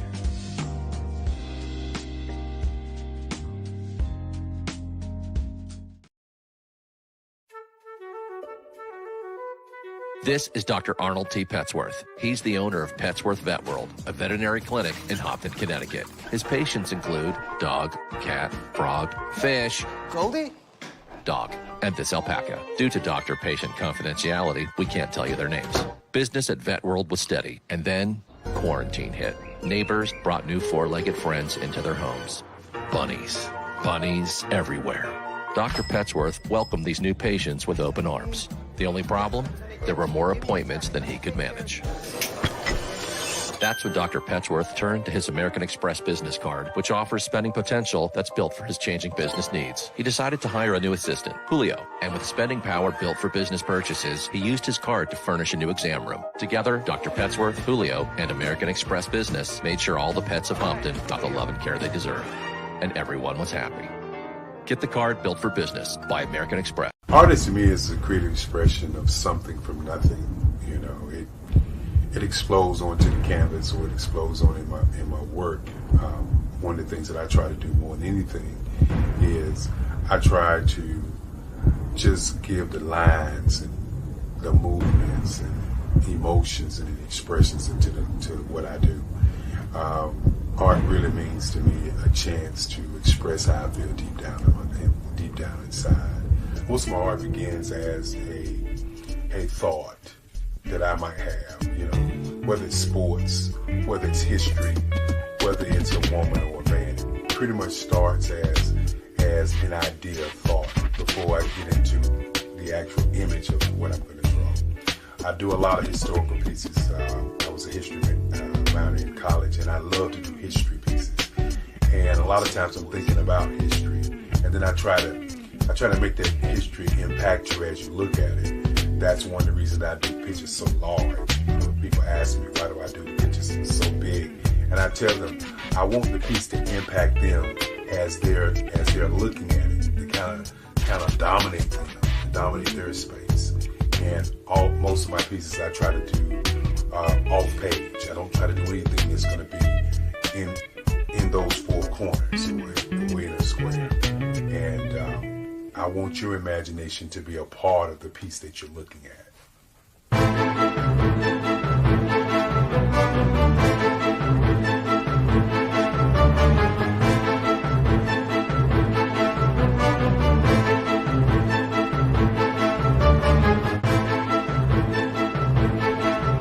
The way I feel when I'm drawing, when I'm creating something, is I feel free. I feel like there is an anticipation of something that's going to come. I try not to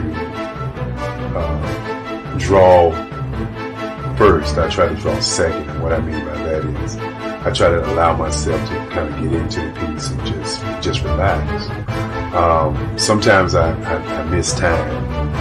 I'll draw 2-3 hours, sometimes 4 hours.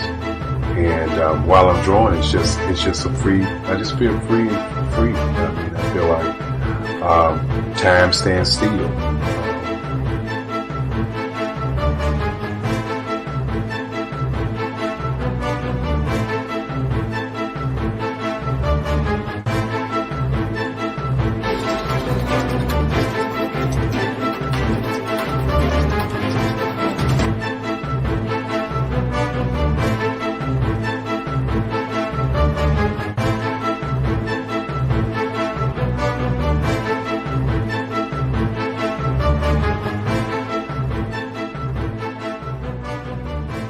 That's what it's all about in terms of the lines and the colors of my work, is to get an expression, to go deeper and past just what you see on the surface, but to go in and try to find an expression that everybody gets a different taste of what that expression is, whether it's anger or whether it's being happy or whether it's being, kind of calm or nonchalant.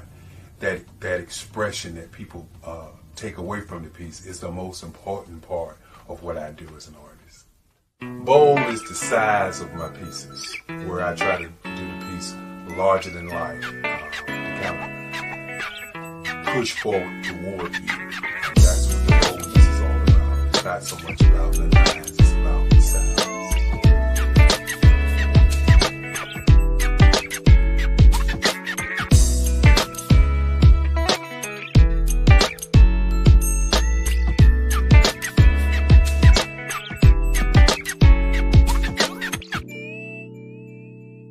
The Face of Change art show is inspired by my mother, but more importantly, it's a historical moment in time as the pieces depict different emotions and expressions of Barack Obama. The 44th president is indicative of the 44 pieces of art that I have done in this particular collection. When you begin to think about expressions and portraits, this is a portrait gallery of expressions of what transpired as Barack Obama ran for office. Some of the pictures are abstract and some are expressionistic. And I combined both of those forms of art to create this collection of art pieces.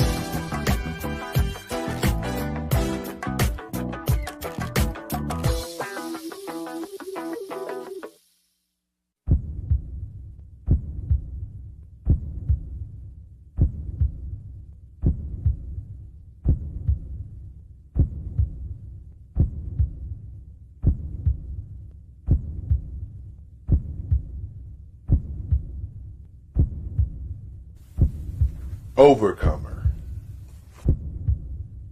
brilliant, ambitious, motivated, awesome. Obama.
Dr. Eric Kelly III and a host of phenomenal speakers from all around the globe for this 7-day virtual event that you don't want to miss. The mission of the Black Business Expo is to raise scholarship money from kids all the way from high school, all the way from college. The Black Business Olympics is one of the largest Black business showcases in the world. It is an opportunity for businesses and companies to showcase their businesses globally. We are going to be giving away laptops up to $5,000 away to students. Again, I'm Olivia Appleberry, the founder of 2 Cents Finance and one of the speakers for the expo. I am so excited to see you there. For more info, go to www.blackbusinessexpousa.com or call 919-308-9090 and hope to see you there. I am Black Business. From the moment I wake until the time I sleep. Yes, I am Black Business. I am Black Business. Tell me, are you Black Business? I am Black Business. Do you support Black businesses? Listen, I support Black business because I am Black Business. Black Business Expo, one of the largest business showcases in the history of Black business in the world. The world! Sign up today at www.blackbusinessexpousa.com or call 919-308-9090.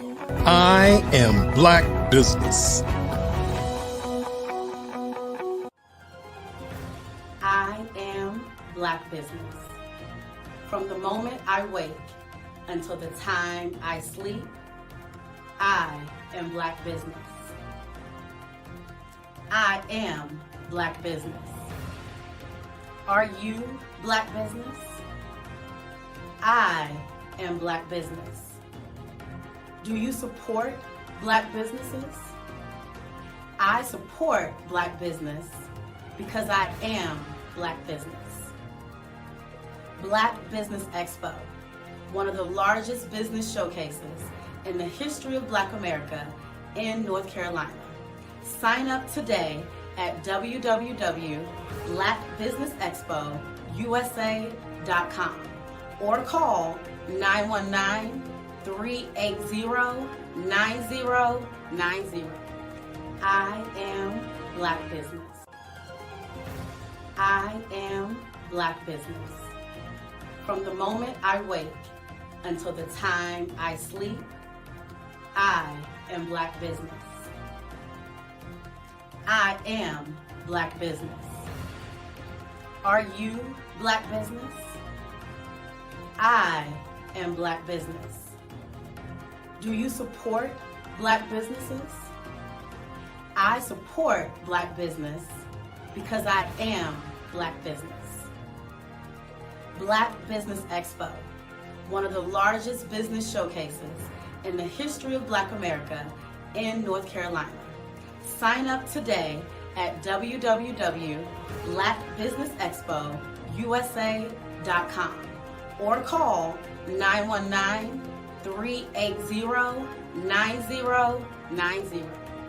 I am Black Business. I am Black Business. From the moment I wake until the time I sleep, I am Black Business. I am Black Business. Are you Black Business? I am Black Business. Do you support Black businesses? I support Black business because I am Black business.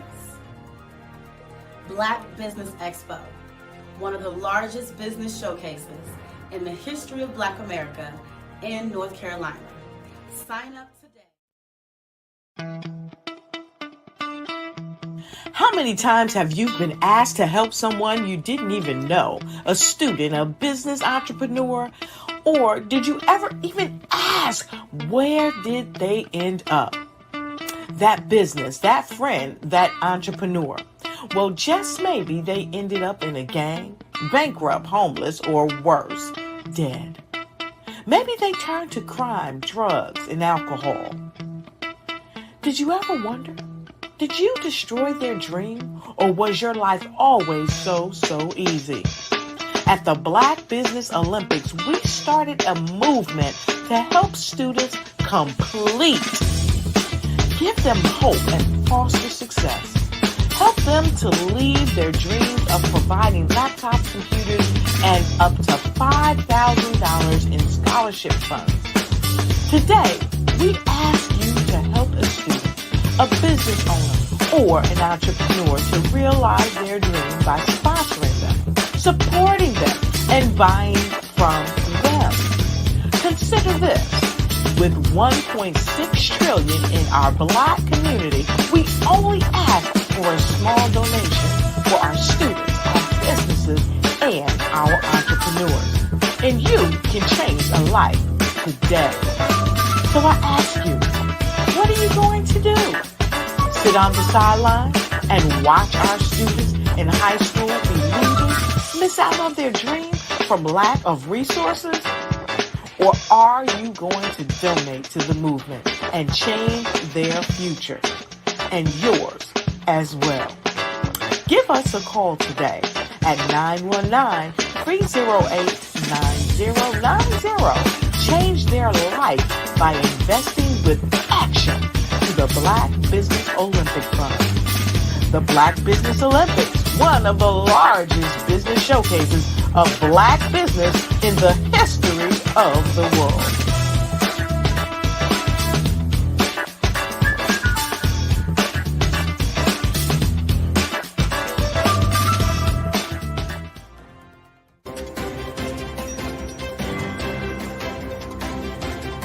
Strategist and founder of the Black Business Olympics. I invite you to showcase your Black-owned businesses on the Black Business Network global stage. The Black Business Olympics is a global Black Business Network platform that propels Black-owned businesses into the international spotlight. By showcasing your business on the Black Business Olympics platform, you can reach a worldwide audience of potential customers, partners, and investors. You can also establish yourself as a thought leader and expert in your field, attract lucrative partnerships, and more speaking engagements. In addition, the Black Business Olympics platform provides a valuable opportunity to connect and collaborate with like-minded entrepreneurs and business professionals from around the world. This can lead to new business opportunities, ideas, and relationships. Finally, by sharing your story and expertise on the Black Business Olympics platform, you can inspire and empower others. This is a powerful way to make a positive impact on the world and leave a lasting legacy. If you are a Black-owned business owner, I encourage you to seize the opportunity to showcase your business on the Black Business Olympics platform. It is a once-in-a-lifetime opportunity to make an indelible mark on the world. Be one of the 1,000 visionary entrepreneurs who are changing students' lives, shaping industries, hey, your content is inspiring, it actually helped me. Are you going to unleash your voice on our global stage and watch your business thrive? Black Business Olympics is one of the largest Black business showcases in the history of Black business in the world. Yes, the entire world. Just give me a call today at 919-308-9090.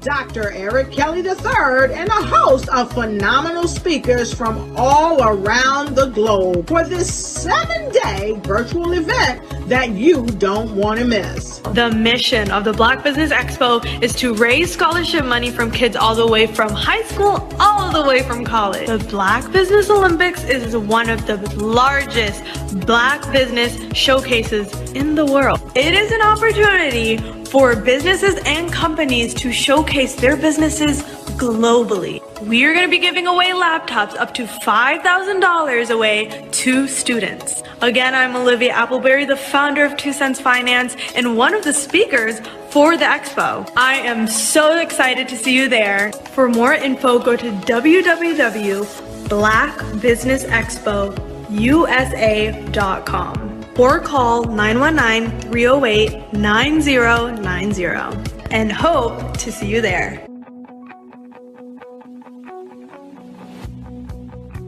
I am Black Business.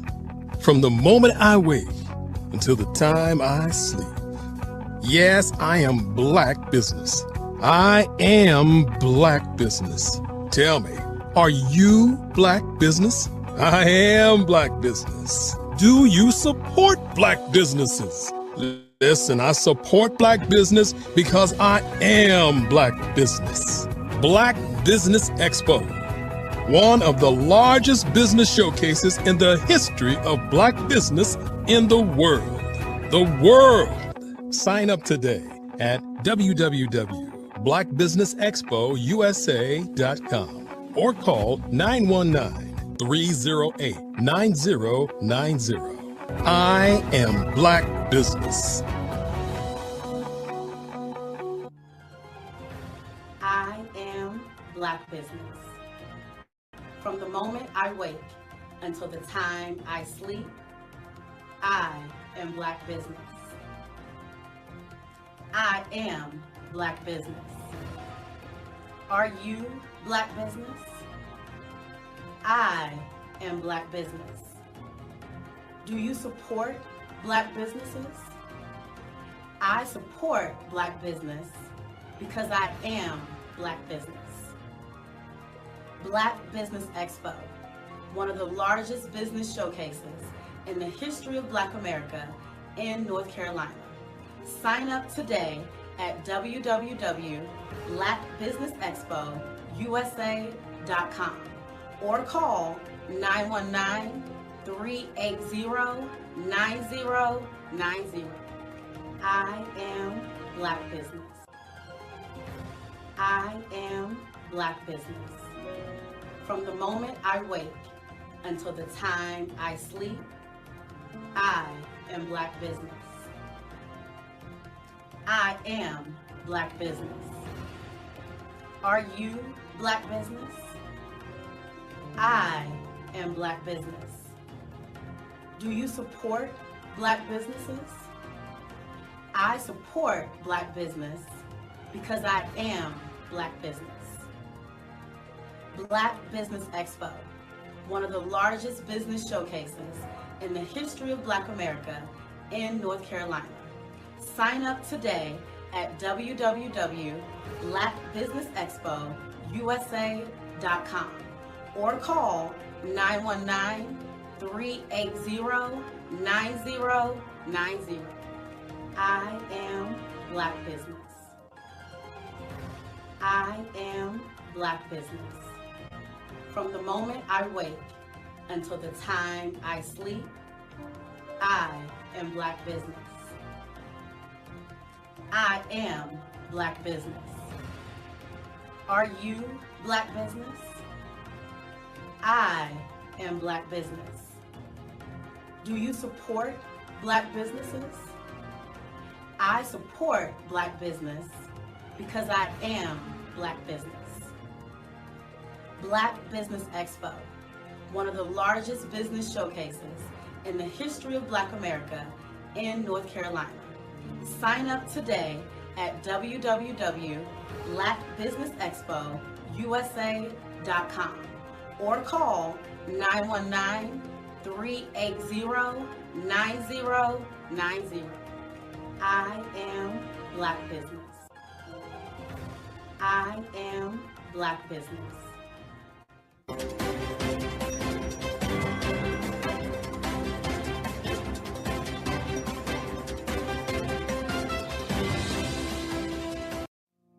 Did you know that approximately 333.34 million businesses exist today, according to a report from 2021? And you may be one of those businesses, or maybe you're not in the business market yet, but you're aspiring to be a business owner. Well, guess what? You're in the right place at the right time. Because let's face it, everything is about timing and opportunity. Hi, my name is Dr. Lotus Richey, and I'm the CEO and founder of the Lotus Richey Coaching and Consulting LLC, along with the Lotus Richey Ignite Show. 15 minutes of success with Dr. Lotus Richey, as well as books to boom your business and bring who you are. And today, I want to bring this amazing message to you about the Black Business Network and the Black Business Olympics. See, the Black Business Network and the Black Business Olympics is designed to help people just like you, that's right, that look like me, to take their business to the next level. Not just in your front yard or your backyard, but globally. The Black Business Network and Black Business Olympics is designed not to just help you survive, but to help you thrive. So join us today as we come together with businesses all around the world to support our students, our children, our young teens, our young entrepreneurs. What we do is we come together to help raise funds for students who are aspiring to be business entrepreneurs, who are aspiring and who are thriving in college. We endow them with a wonderful opportunity to gain scholarship of either a laptop or several thousands of dollars. And we will be a contributor to this amazing opportunity to help someone that looks just like you. So join us today at our website and let us connect with you and help you ignite and take flight in every area of your life on the Black Business Network and the Black Business Olympics. I'll see you on the other side.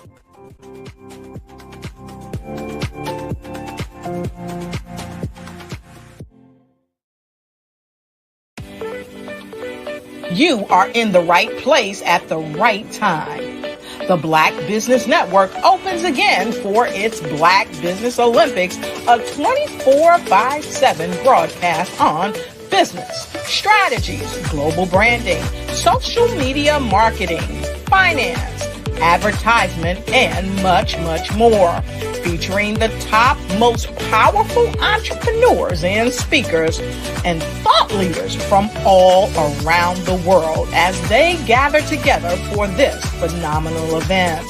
Join the Black Business Network streaming live into the metaverse, STEM City USA, Black Multiverse, Pod TV, Roku, Hulu, iHeartRadio, Apple TV, YouTube, TikTok, Instagram, Google Podcasts, Facebook, LinkedIn, IBM TV, Spotify, and Twitch. Tune in today and be a part of this amazing movement. The Black Business Olympics welcomes you.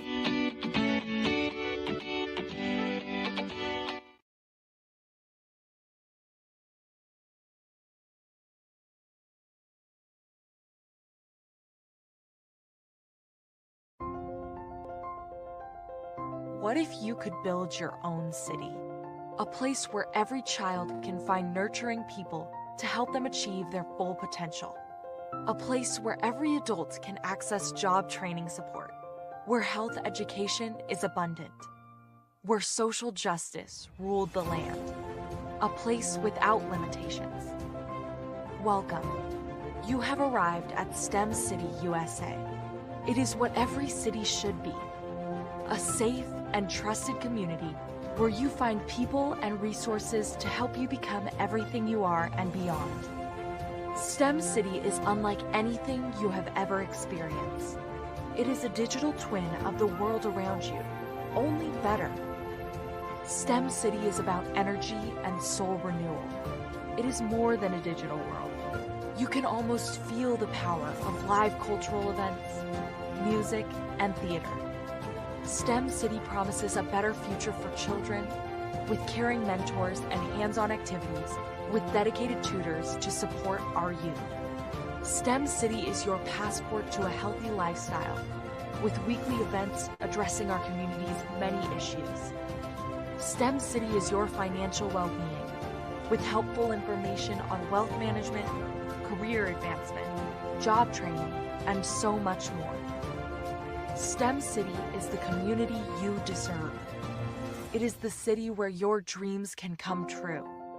STEM City USA, a place in the sky that is accessible to all who reach for the stars.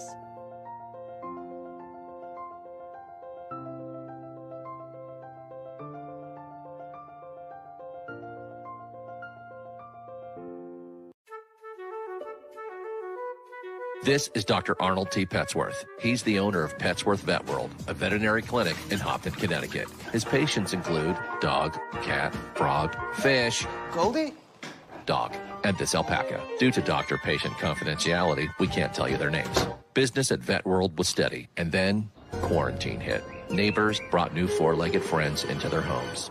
Bunnies. Bunnies everywhere. Dr. Petsworth welcomed these new patients with open arms. The only problem? There were more appointments than he could manage. That's when Dr. Petsworth turned to his American Express business card, which offers spending potential that's built for his changing business needs. He decided to hire a new assistant, Julio, and with spending power built for business purchases, he used his card to furnish a new exam room. Together, Dr. Petsworth, Julio, and American Express Business made sure all the pets of Hopton got the love and care they deserved. And everyone was happy. Get the card built for business by American Express. Follow the Brand TV broadcast host, Grant McGaw, as he visits with top executives and entrepreneurs to find out their secrets of success with their personal brand. Follow the Brand TV broadcast host as he focuses on brand development to build better relationships, bring value to your business, relationships, and career. You will enjoy listening to each episode that is tailored to speak to you directly. If you're looking for this type of clarity in terms of building your brand, you have tuned into the right station. Each episode will help you to shape a conversation in the 5-star BDM network of 20,000 professionals and become a springboard for your corporate engagement and business opportunities. Each guest will frame their story in the areas of personal branding, business development, career development, financial empowerment, and technology innovation. Grant McGaw explains why he is the CEO and owner of his own professional career. Grant is an accomplished business leader and entrepreneur who wants to give back to individuals to grow their personal brand strategy. Tune in as he weaves his story about new possibilities, while to you exceed expectations. If you love storytelling, this show will make for fun.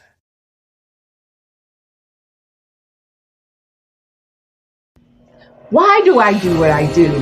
You know, my life coach asked me that a few years ago. And she said, Tony, what's your why? And I told her, and she said, girl, you've already accomplished that. Perhaps you need a new why. Hi, Tony Harris, Amy Hoydu with Say It Said Marketing, one of your students. And just wanted to say thank you, Tony Harris, for spending so much time with me and giving me that boost in my business that I so drastically needed.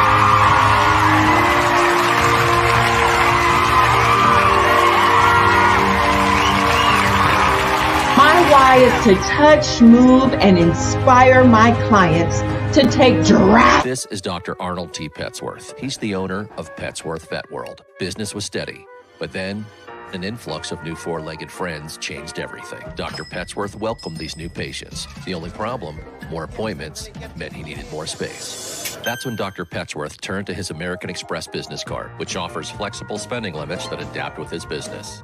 He used his card to furnish a new exam room, and everyone was happy. Built for Dr. Petsworth's business, built for your business, Amex Business. Inspiring. It actually helped me. Are you going to interview? And at the time, I did not foresee myself Follow interviewing. the Brand TV broadcast host, Grant McGaw, as he visits with top executives and entrepreneurs to find out their secrets of success with their personal brand. Follow the Brand TV broadcast host as he focuses on brand development to build better relationships, bring value to your business, relationships, and career. You will enjoy listening to each episode that is tailored to speak to you directly. If you're looking for this type of clarity In terms of building your brand, you have tuned into the right station. Each episode will help you to shape a conversation in the 5-star BDM network of 20,000 professionals. Morning, business owners, entrepreneurs, thought leaders, and corporations. Welcome to the Black Business Network. My name is Grant McGall, CEO of 5-Star BDM.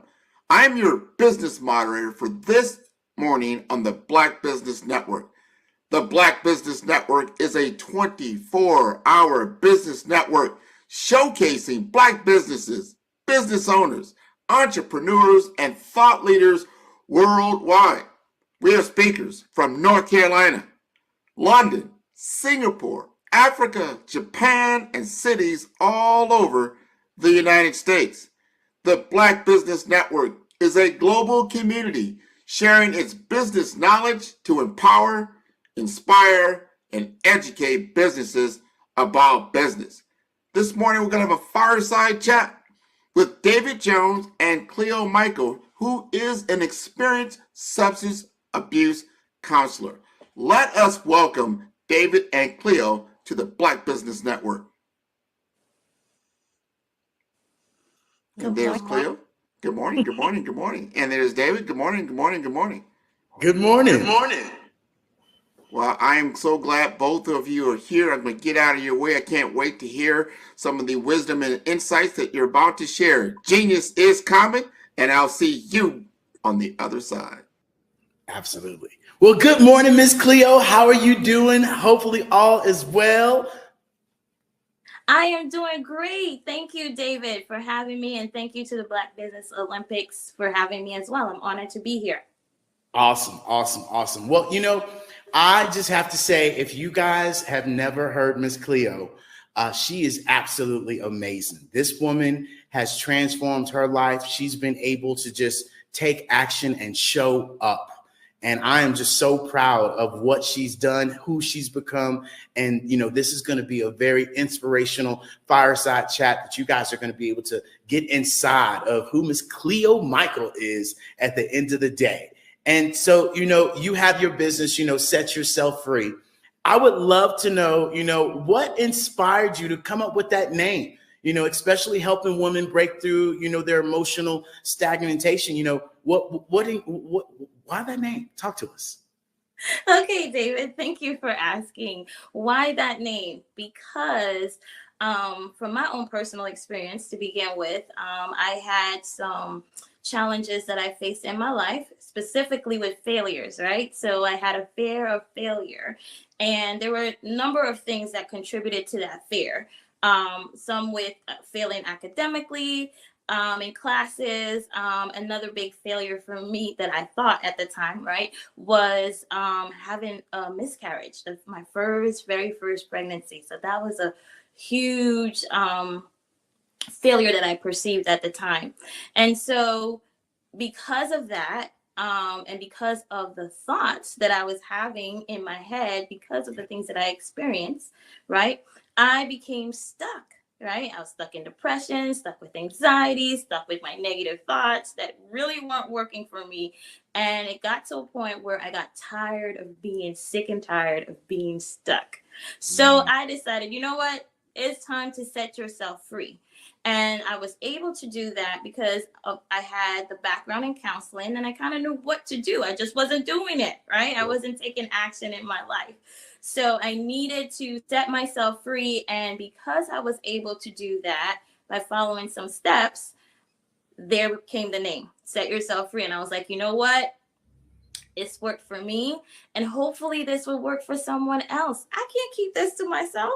I've got to share it. And so there comes Set Yourself Free life coaching and the process that I teach women. I love it. I love it. And something I now, fully grasp it now because you said it, right? Nobody could do anything for you. You had to make yourself, do that. And you were just sick and tired of being sick and tired. And that's really what it comes down to, is that people have to, be willing to make that commitment that we talked about. People have to be able to say, you know what? I can do this, and really believing in themselves and, just going forward and showing up every single day. And that's, what you do every day. And especially, with you coaching and sharing with other people your story, because, that's the one great thing about what you do, is that you've been down this road. This is something that you get to help other people with. So, with that being said, can you give us, a success story, or transformation from one of your clients that truly, it gave impact, of what you do and how you do it? Yes, I sure can. I remember this one lady I was working with. When I met her, she had feelings of low self-worth. She didn't love herself. And as a result, she wasn't able to allow her spouse to love her, right? She felt like the love that was being shown to her, she was not worthy of it because of her own feelings inside. And so when we got together, and she told me her story. She told me a little bit about her past, some past experiences that was clearly impacting her in the present. So we started there, right? We started working on the trauma from the past that was impacting her in the present, not going into the trauma to have her relive it, because that's not what we do, right? We don't want to re-traumatize people, but really looking at how it was impacting her today, right now. And once we were able to do that, work through that, help her to get an understanding that these traumas that she experienced does not define her, especially now, right? And then we started working on positive affirmations. We did an exercise where she had to write 3 things that she loved about herself every day. And we did that for about a month. And in the beginning, it was challenging for her, right? Because she was at a low point in her life. It was challenging, as it is for everybody. When you get to that point where you're feeling down and somebody says, hey, let's bring you up and let's start doing this positive stuff. It's like, whoa, wait a minute. I'm so used to this negative mindset right here. I'm not sure how this will work. So there's that skepticism that you have to get over. But she did it, right? Every day, she got a journal and she wrote 3 things that she loved about herself. And we would meet every week and not only share her progress, but share what she wrote in her journal. And to watch her grow and feel good about herself was amazing, right? She went from not being sure, not really knowing what to write, and then as they went along, she was like, Miss Cleo, I gotta tell you, I can't stop. I just find things that I love and I appreciate about myself. And she was able to do that in addition to engaging in exercises, working through learning that some of the things that she feels or thinks is not facts, right? And so we had to do that with regards to her relationship, working through that, knowing that if my partner says that they love me, and I have to embrace that. And she, at this point today, she's able to do that. I spoke with her recently through text message, and she was just telling me how wonderful she's doing and how happy she has been in her life right now today. But that transformation from taking her from being stuck and then taking her to now where she appreciates herself, she loves herself, she feels good about herself, she does activities that makes her feel good, not just as a person but as a woman. That was amazing. You know what? And I think that's the most beautiful thing, is really being able to help somebody believe in themselves and really pull them up, right? And sometimes that takes, recollection and reflecting on the past. And as somebody shared with me yesterday, a lot of the times we think of the regrets other than the reflections. And sometimes, the reflections, really turn into regrets. But really the reflection should be a lesson learned of understanding these things and how they play out. And yes, ladies, if your man tells you he loves you, he loves you. Okay. So I don't think she was the only one, or the other gentleman was the only one having that. That happens all the time. But, what are some of the unique, coaching techniques and methods, you employ to help, women overcome these emotional challenges and, regain their freedom at the end of the day? Okay, so one of the things that I do is I meet every client where they're at, right? There's not a one size fit all for every client. Everybody is different, right? But you meet them where they're at with regards to the stage of change, right? Because someone might come to you and they might be in pre-contemplation, which is, appears like denial, although some people don't like to use that word denial, but they're not able to see the issues that are going on in their life despite all the warning signs that are taking place. Meeting them there, meeting them in contemplation, and then working them through that process until they are able to take actionable steps and then maintain those steps. So that's one thing that I do, is utilizing the stage of change. The other thing is guided imagery. I use that with my workbook. I have a workbook. It's called Setting Yourself Free with the Triple P's. And the triple P's are having passion, a positive mindset, and perseverance. Those three things are important, right? To make that transformation or make that transition from being stuck to getting unstuck. You have to change your mindset. And then you also have to have that passion, that burning desire, that tired of being sick and tired, right? And ready to change. And then perhaps you don't know how. So that's where I come in, right? Or anybody else who you may go to, right? That's where they would come in to help transition you through that. So those are some of the key things that I utilize when working with clients to kind of shift them through that process. I love it. I love it. And, do you tailor your coaching sessions? Because I know you said, everyone is individual, but do you tailor these sessions with these people, under their circumstances? Yes, you have to. You have to, because everybody is not the same.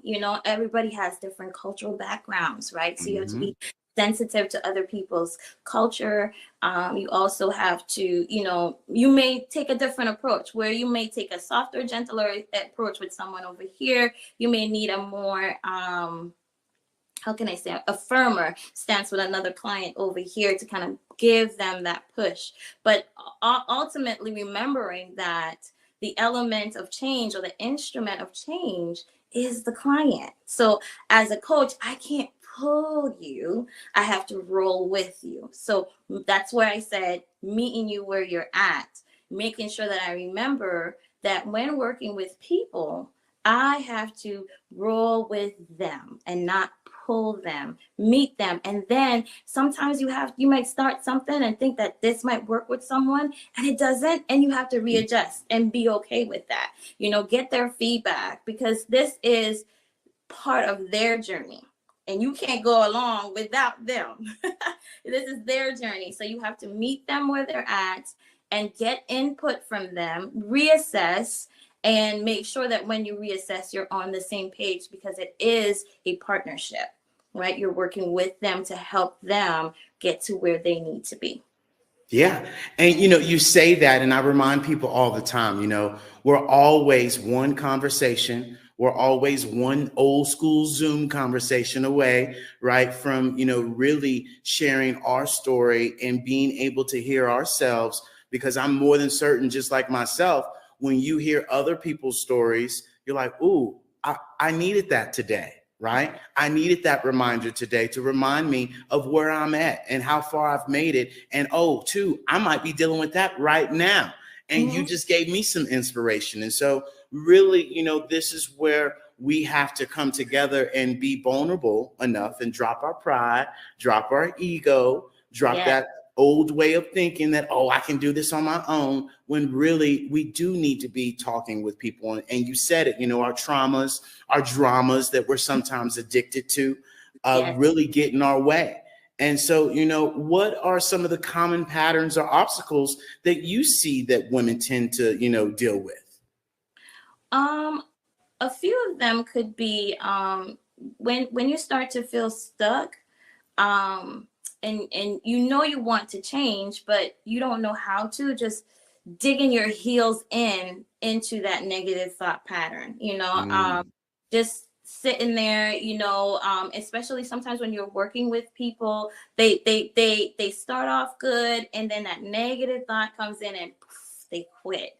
And so what I want to tell any woman out here right now today, or anyone in general, right? It doesn't have to be women. I know I work with women, but for people in general, when we start to feel stuck and when we encounter challenges on our road to changing our mindset or making that transformation, to know that it's okay to experience those challenges, embrace them, look at them as learning experiences. It's not an opportunity to say, I quit. It's very easy. The pattern that I've noticed is that it's easy to slip back because that's what you're used to, right? It's the same thing with addiction, right? I also have background with working with people in substance abuse.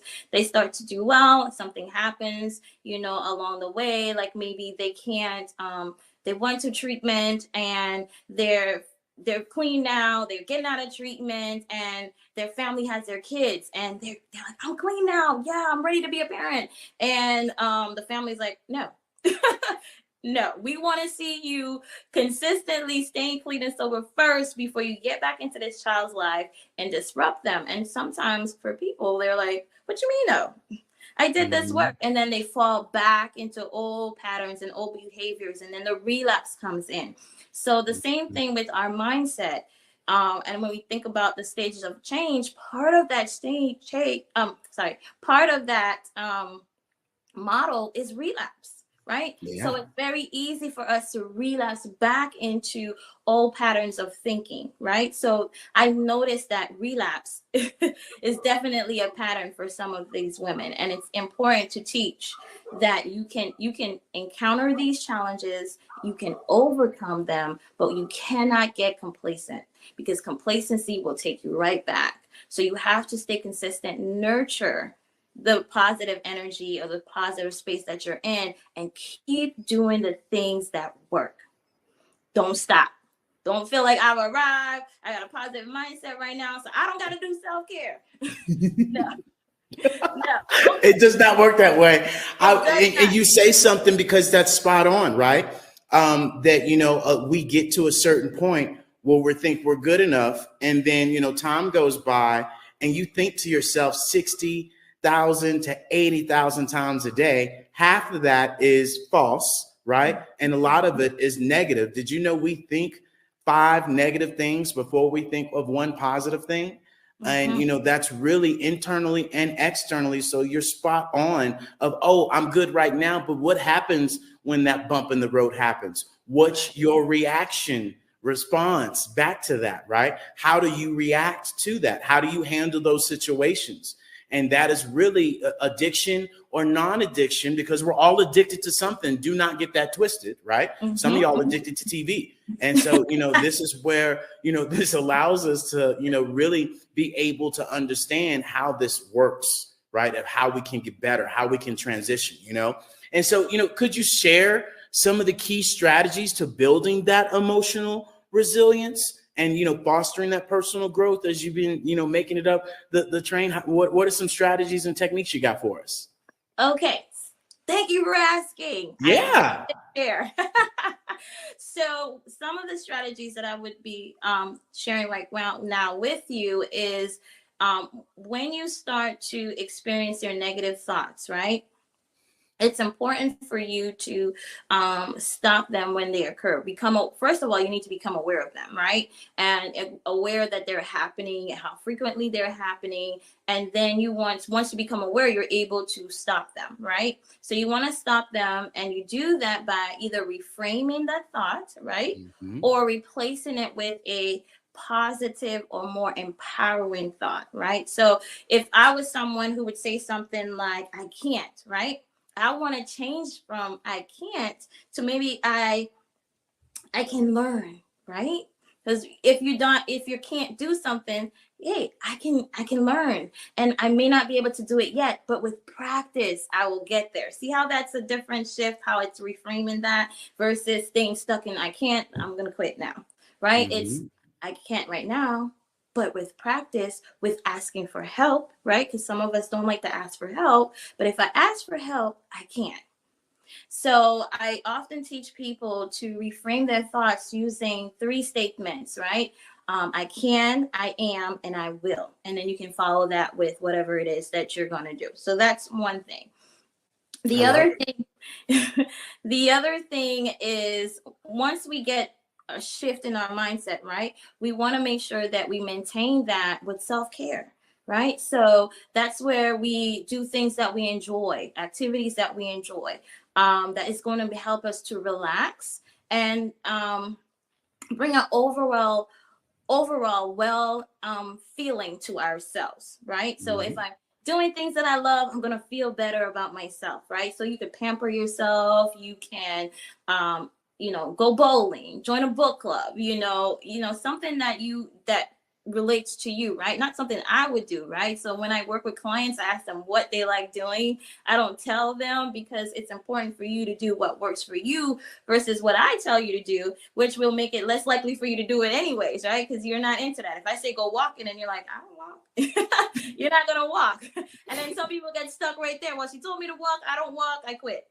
So you want to connect with things that you enjoy doing, right? And then you want to also think about implementing gratitude into your life, because staying every day, 3 things that you're grateful for, that also changes how you feel, right? And it helps you to stay positive even when negative things or challenges or obstacles are occurring in your life. So you want to practice self-care, you want to practice gratitude.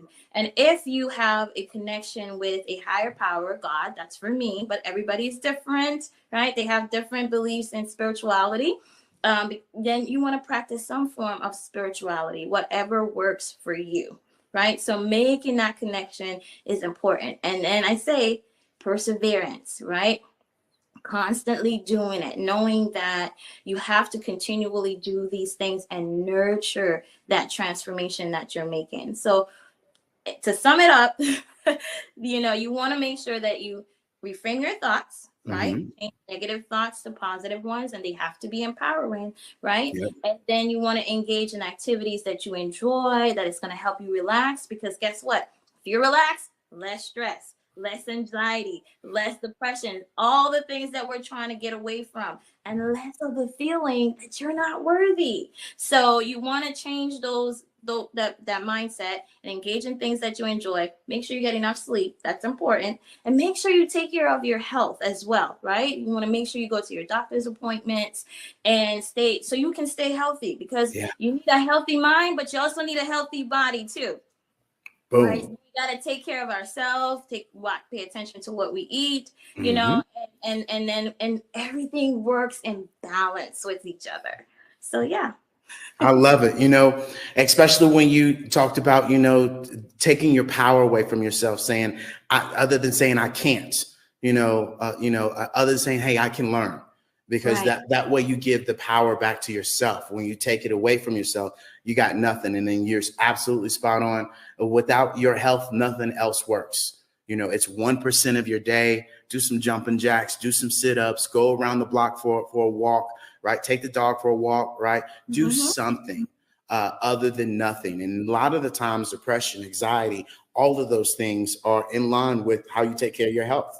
Yes. I know for me, if I'm feeling like I'm a little upset or anxiety, I'm going to hit this Mexico Hill, and that's going to take the anxiety out of me real quick. Okay. Being 6,000 feet up in the air. And I'm real happy when I get back home. Okay. And so, this is where you guys really have to be able to understand how this all works. And, I'm going to move along here, and ask, this question: what role in self-care, in your coaching processes, and how you guide your clients, in prioritizing that, right? And their emotional well-being? Well, as we've been saying, self-care is important. It is at the utmost priority, right? To make sure that we are practicing self-care. And as I say, it doesn't have to be expensive. You don't have to spend a whole bunch of money, but, just simple changes, right, can help change how you feel. Because remember, if you don't know, I'm going to tell you, how you think drives how you feel, and how you feel drives how you act, right? And we have to learn that all three of these things are connected.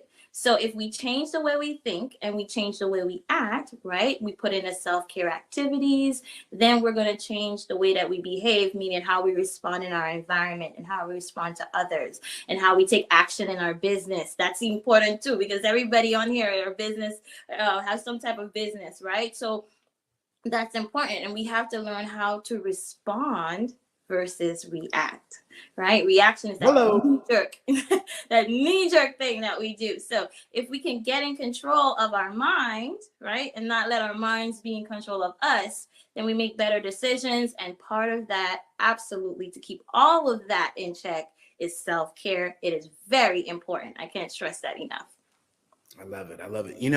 And in your experience, what are the most rewarding aspects of witnessing women, regain their emotional freedom and take control of their lives? I love doing it. I enjoy doing it. I like watching the transformation of someone when they come into you and they tell you what's going on, and watching them take actionable steps, right? From where they were before, feeling like they couldn't do it, and then pushing and motivating them. But most importantly, I enjoy supporting them, letting them know, listen, you can do this. This is absolutely attainable. I got you. We can do this together. And watching that partnership grow and that belief grow in themselves, I love it. It's the best feeling. I enjoy doing it. So that's what it's for me. It's watching the challenge. Did you know that approximately 333.34 million businesses exist today, according to a report from 2021? And you may be one of those businesses, or maybe you're not in the business market yet, but you're aspiring to be a business owner. Well, guess what? You're in the right place at the right time. Because let's face it, everything is about timing and opportunity. Hi, my name is Dr. Lotus Richey, and I'm the CEO and founder of the Lotus Richey Coaching and Consulting LLC, along with the Lotus Richey Ignite Show. 15 minutes of success with Dr. Lotus Richey, as well as books to boom your business and bring who you are. And today, I want to bring this amazing message to you about the Black Business Network and the Black Business Olympics. See, the Black Business Network and the Black Business Olympics is designed to help people just like you, that's right, that look like me, to take their business to the next level. Not just in your front yard or your backyard, but globally. The Black Business Network and Black Business Olympics is designed not to just help you survive, but to help you thrive. So join us today as we come together with businesses all around the world to support our students, our children, our young teens, our young entrepreneurs. What we do is we come together to help raise funds for students who are aspiring to be business entrepreneurs, who are aspiring and who are thriving in college. We endow them with a wonderful opportunity to gain scholarships of either a laptop or several thousands of dollars. And we invite you to help be a contributor to this amazing opportunity to help someone that looks just like you. So join us today at our website and let us connect with you and help you ignite and take flight in every area of your life on the Black Business Network and the Black Business Olympics. I'll see you on the other side.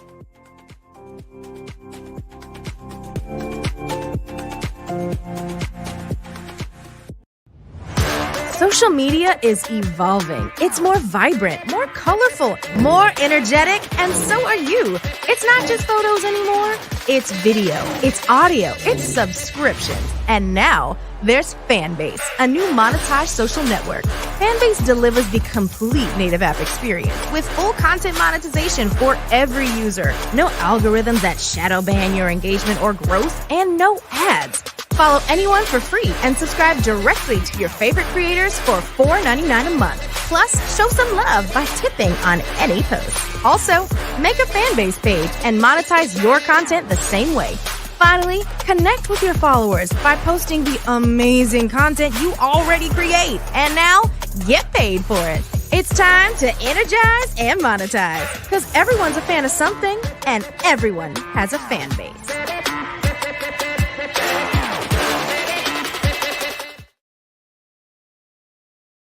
Are you a forward-thinking entrepreneur or business owner? The world is changing faster than ever, and it's time to pivot and adapt to the future.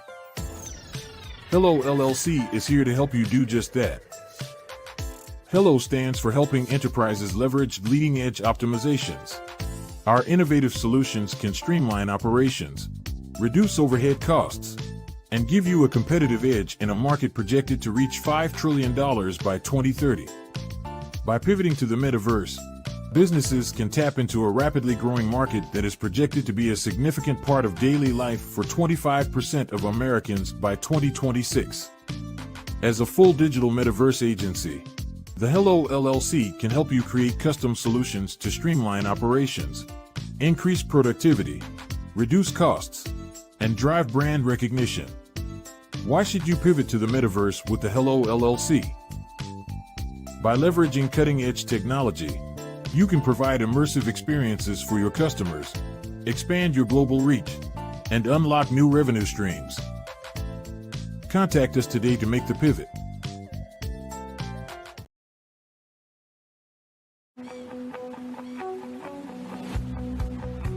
I am Black Business. From the moment I wake until the time I sleep. Yes, I am Black Business. I am Black Business. Tell me, are you Black Business? I am Black Business. Do you support Black businesses? Listen, I support Black business because I am Black Business. Black Business Expo, one of the largest business showcases in the history of Black business in the world. The world. Sign up today at www.blackbusinessexpousa.com or call 919-308-9090. I am Black Business.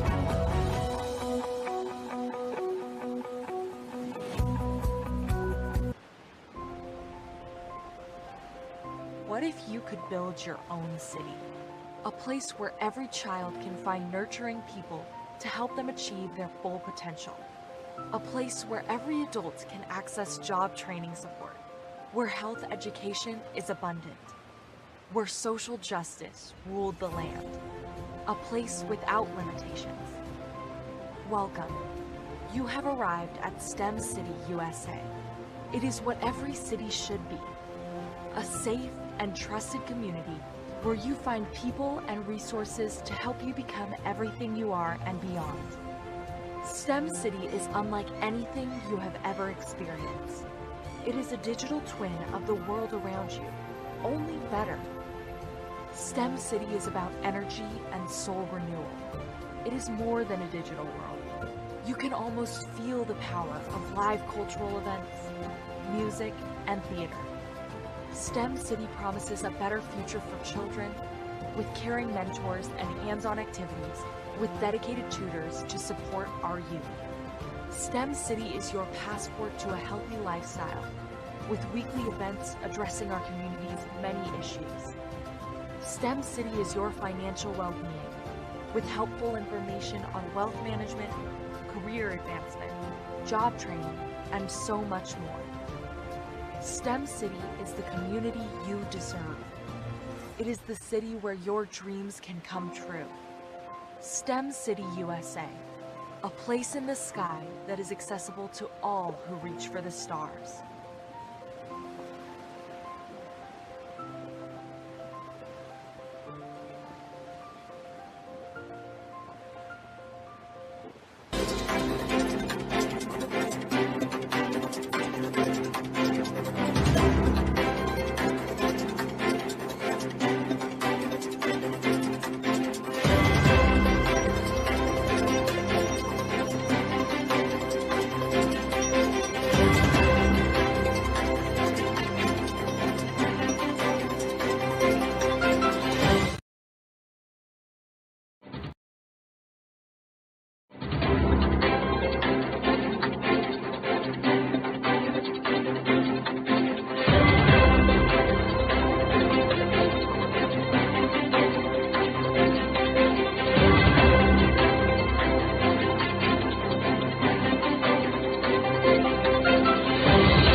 Dr. Eric Kelly III and a host of phenomenal speakers from all around the globe for this 7-day virtual event that you don't want to miss. The mission of the Black Business Expo is to raise scholarship money from kids all the way from high school, all the way from college. The Black Business Olympics is one of the largest Black business showcases in the world. It is an opportunity for businesses and companies to showcase their businesses globally. We are going to be giving away laptops up to $5,000 away to students. Again, I'm Olivia Appleberry, the founder of 2 Cents Finance and one of the speakers for the expo. I am so excited to see you there. For more info, go to www.blackbusinessexpousa.com or call 919-308-9090 and hope to see you there. I am Black Business. From the moment I wake until the time I sleep. Yes, I am Black Business. I am Black Business. Tell me, are you Black Business? I am Black Business. Do you support Black businesses? Listen, I support Black business because I am Black Business. Black Business Expo, one of the largest business showcases in the history of Black business in the world. The world! Sign up today at www.blackbusinessexpousa.com or call 919-308-9090. I am Black Business. I am Black Business. From the moment I wake until the time I sleep, I am Black Business. I am Black Business. Are you Black Business? I am Black Business. Do you support Black businesses? I support Black business because I am Black Business. Black Business Expo, one of the largest business showcases in the history of Black America in North Carolina. Join Dr. Eric Kelly III and a host of phenomenal speakers from all around the globe for this 7-day virtual event that you don't want to miss. The mission of the Black Business Expo is to raise scholarship money from kids all the way from high school, all the way from college. The Black Business Olympics is one of the largest Black business showcases in the world. It is an opportunity for businesses and companies to showcase their businesses globally.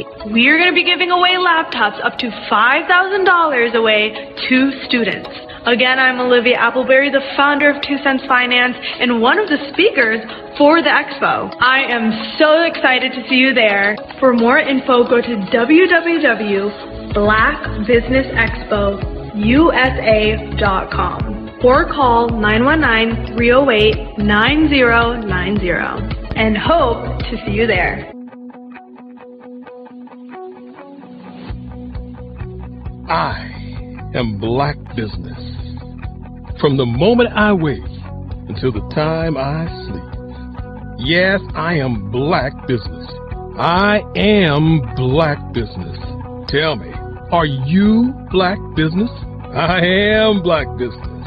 Do you support Black businesses? Listen, I support Black business because I am Black Business.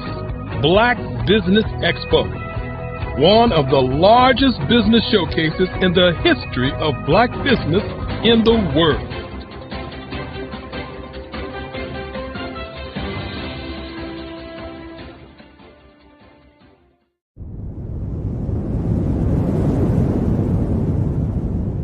Hello, I am Dr. Eric Kelly III, the visionary strategist and founder of the Black Business Olympics. I invite you to showcase your Black-owned businesses on the Black Business Network global stage. The Black Business Olympics is a global Black Business Network platform that propels Black-owned businesses into the international spotlight. By showcasing your business on the Black Business Olympics platform, you can reach a worldwide audience of potential customers, partners, and investors. You can also establish yourself as a thought leader and expert in your field, attract lucrative partnerships, and more speaking engagements. In addition, the Black Business Olympics platform provides a valuable opportunity to connect and collaborate with like-minded entrepreneurs and business professionals from around the world. This can lead to new business opportunities, ideas, and relationships. Finally, by sharing your story and expertise on the Black Business Olympics platform, you can inspire and empower others. This is a powerful way to make a positive impact on the world and leave a lasting legacy. If you are a Black-owned business owner, I encourage you to seize the opportunity to showcase your business on the Black Business Olympics platform. It is a once-in-a-lifetime opportunity to make an indelible mark on the world. Be one of the 1,000 visionary entrepreneurs who are changing students' lives, shaping industries, and leaving an unforgettable legacy for their families. Unleash your voice on our global stage and watch your business thrive. Black Business Olympics is one of the largest Black business showcases in the history of Black business in the world. Yes, the entire world. Just give me a call today at 919-308-9090.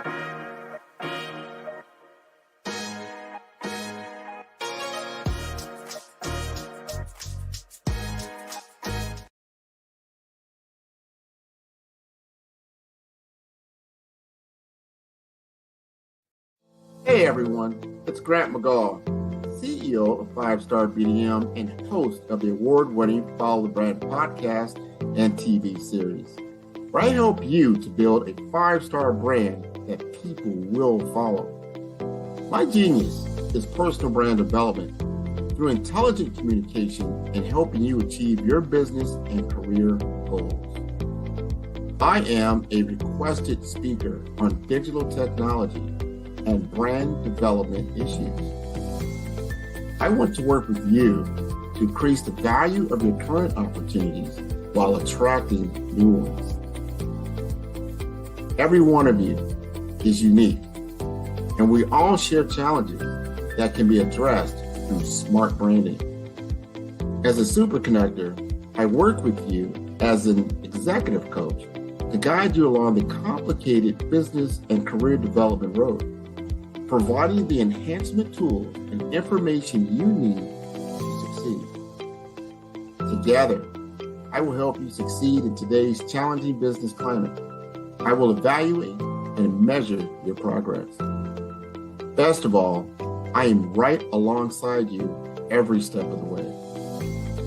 Build the brand called you. Genius is coming. I am from Washington, D.C., but I was raised in Durham, North Carolina. I came to Durham when I was about 5 or 6, and then I traveled back and forth to D.C. because it's where my people are from. One of the unique things about my family is my mother, she's also an artist. She does quilting, and she does a lot of artistic things. And then my son, he draws with both hands, his right hand and his left hand like I do. So that's kind of a family trait. And then my other son, he's a videographer, and my daughter, she works, she's a regional vice president for Sunglasses. When you start out drawing and sketching, you want to continue to explore, each avenue. I do pastels, I do pen and ink, I do painting, I do acrylics. I haven't done oils yet, but I try to do all facets of art. What I say to a lot of times to people is, you can't put yourself in a box when you're an artist. You have to explore. And over the course of my life, I've tried to explore different mediums. I also do sculpture as well. I choose my subjects by the intensity that they have in their faces, or the intensity that somebody is moving, because I do more than portrait. portrait drawings. I also do I do abstract, and then I do figurative drawing also. Well, what happened in this particular show is that I started out trying to come up with something that would be a little bit different than what everybody else is doing. So I was working on a Barack Obama show, and they wanted me to do some paintings of Barack. And so what I did was, because of the deadlines, I kind of did it kind of fast. And then I realized when I was doing it fast, I enjoyed it. And so then I started doing other pieces the same way, and I started to enjoy those pieces also. And so I came up with this particular style, and it's a style of lines and colors. And what's interesting is that when I was in college, I did a show called Lines, Colors, and I talked about the boldness of the blacks, the hotness of the whites, and this is how this has come about, later on in my life. And the colors comes from a lot of the entertainers that I work with, where they wear different colors. They don't wear, your plain reds or your whites. They wear different colors, and so that's also another piece of what's giving me the colors. The subtitle of this show is Faces That Speak Life. That's real critical. Faces that speak life. Each one of these pieces is a life source and a life energy that's being put on display for people that are looking at them. I always say in terms of my art, it's not important that I draw them. It's important what you get out of what I draw. I don't try to just draw it because you like it. People wanted me to do prints. I didn't do prints. People asked me to do different people, but the people that I choose are people that make a difference in the lives of people in the world. So the human landscape idea was, again, as I said, the lines represent your emotions, it represents your ideas, and it represents your journey as a human being. And that's why you get the different pieces and the different looks. And as you notice, I try not to do one look that looks alike another look. And that's what's the most important part of this show.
Artist to me is a creative expression of something from nothing.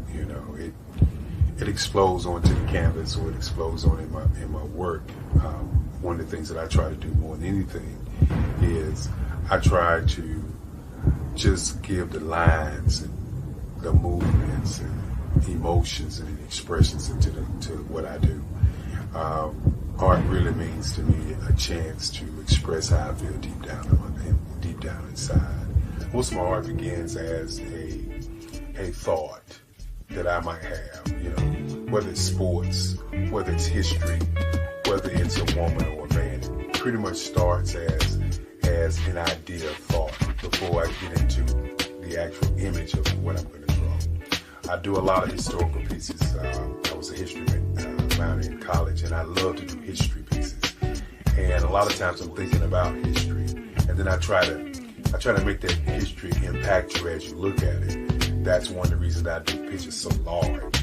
People ask me, why do I do the pictures so big?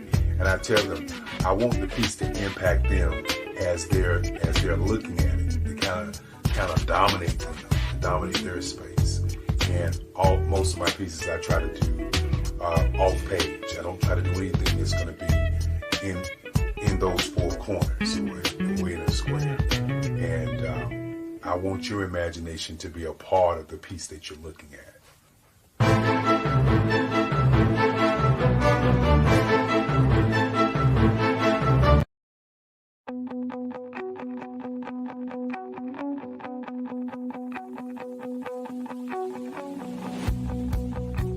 I am Black Business.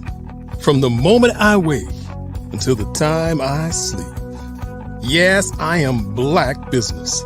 I am Black Business. Tell me, are you Black Business? I am Black Business. Do you support Black businesses? Listen, I support Black business because I am Black Business. Black Business Expo, one of the largest business showcases in the history of Black business in the world. The world! Sign up today at www.blackbusinessexpousa.com or call 919-308-9090. I am Black Business.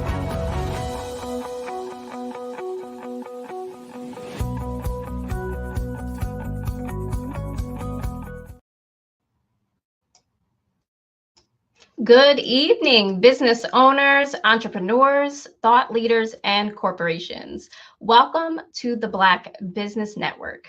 My name is Anya Goldsby, and I am going to be your business moderator for this evening on the Black Business Network.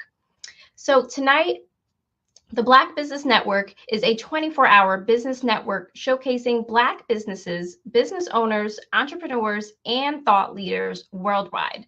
We have speakers from North Carolina, London, Singapore, Africa, Japan, and cities all over the United States. The Black Business Network is a global community sharing its business knowledge to empower, inspire, and educate businesses about business. Our next speaker is Princess Dr. Rhoda Zione Alale. Princess Dr. Rhoda Zione Alale from Delta State, Nigeria, is a Healthy Smart Homes National Scholar, distinguished researcher and residence currently at the Center of Health Equity at Columbia University Teachers College in New York City. She is a board certified as both a registered nurse and an environmental health physicist. Her expertise in applied biophysics graced her to design health and agricultural systems for kings of Africa, Saudi Arabia, and business enterprises of Canada. She is also an United Nations Global Goals Ambassador for Sustainability in Health and Agriculture.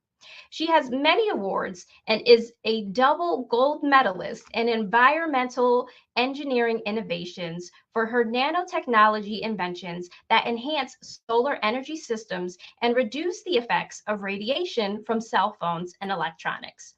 Dr. Charles Maudlin, the Cleveland Clinic, stated that her nanotechnologies may create a new area in medical research. Both presidents, Ronald Reagan and Bill Clinton, honored her as an outstanding American. The 700 Club, Pat Robinson, produced a TV documentary of her life called Rhoda's Love Story. The late Senator Edward Kennedy penned that she is one of the most dynamic and creative women of our time. I present to all of you, Princess Dr. Rhoda Zione Alale. Good evening, everyone. We are live in Ohio. I have to put on my Ohio State cap today because we're undefeated. Did you see what we did in Wisconsin yesterday? Thank you, moderator, for such a gracious introduction. You are very I want welcome. to thank the Black Genius is Business. coming, and I'll see you on the other side. Okay, wonderful. Wonderful. Hello, everyone. I'm not sure if I was premature. Wanted to take time to thank the moderator for her introduction, and certainly Dr. Kelly, who is so multi-talented. We are just blessed to participate in his vision of the Black Business Network and the Black Business Olympics. he is so impactful for the Black community and the global community at large, because there's no way we can get it done without men and women that give us their shoulders to stand on. As the moderator said, I am an environmental nurse physicist. What does that mean? I explore, is your house making you sick? Whoever thought the chemicals, the electricity, the gases in your house could be the reason why you have cancer or diabetes or even mental illness? And that's one of the things that I explore. That's why I'm doing this broadcast in the middle of a bedroom in downtown Cincinnati. And I had to tell my son, I said, listen, I'm going to be in the city, so therefore I want to come and invade your space so that we can show the world, is your house making you sick? And more specifically, is your bedroom taking your health? And so I want to show you a health model that you can begin to implement. Now, few people know that we are actually under a nationwide call to action out of the office of the Department of Health and Human Services. Why? Because so many people are getting sick. Our air is sick. Our electricity is so high. The electrical radiation in our homes is so high that people are having seizures. It can create mental illness, especially depression. We have so much Alzheimer's and dementia because where are you sleeping? With your head up against a wall with an electric socket. And who knew that electricity can decrease the minerals absorbing in your brain? So one, we have a nationwide call to action. Two, we have a new medical diagnosis. Get your pen and pad. I got to give you the code. Because if you're waking up in the morning in a cloud, you're slow moving, you're slow thinking, you feel like you have brain freeze and brain fog, you could be hypersensitive to the electricity that's behind your headboard. And so I want to show you how you can figure that out. So the new medical diagnosis is called idiopathic environmental intolerance. Again, that's idiopathic. IDIO. Pathic is spelled PATHIC. The word environmental, ENVIRO. MENTAL.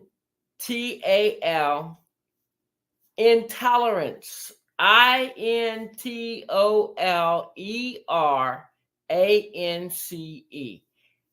Idiopathic environmental intolerance means you could be allergic to electricity in your home. You could be allergic to some of the household chemicals in your home.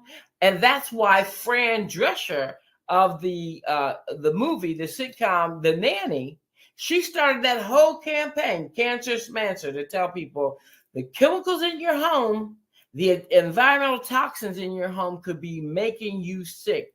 And so it has a medical code now. The number is ICD, International Classification of Disease.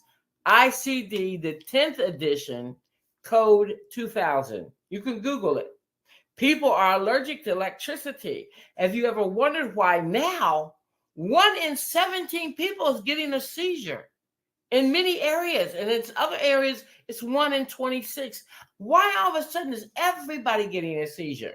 Well, in medicine, for years, you saw the movie One Flew Over the Cuckoo's Nest. They use electricity to induce seizures. So we've known for years that high voltage of electricity can induce a seizure. It's used in medicine even while I'm speaking to this day.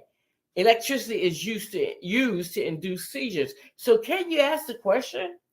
If you all of a sudden never had seizures before, and now you're having seizures all the time, or your children are having seizures because you moved into a new place, Could it be that the electrical system in that house is faulty, or it's too high because you have so much, everything is wireless, or you're living near cell phone towers or power transformers?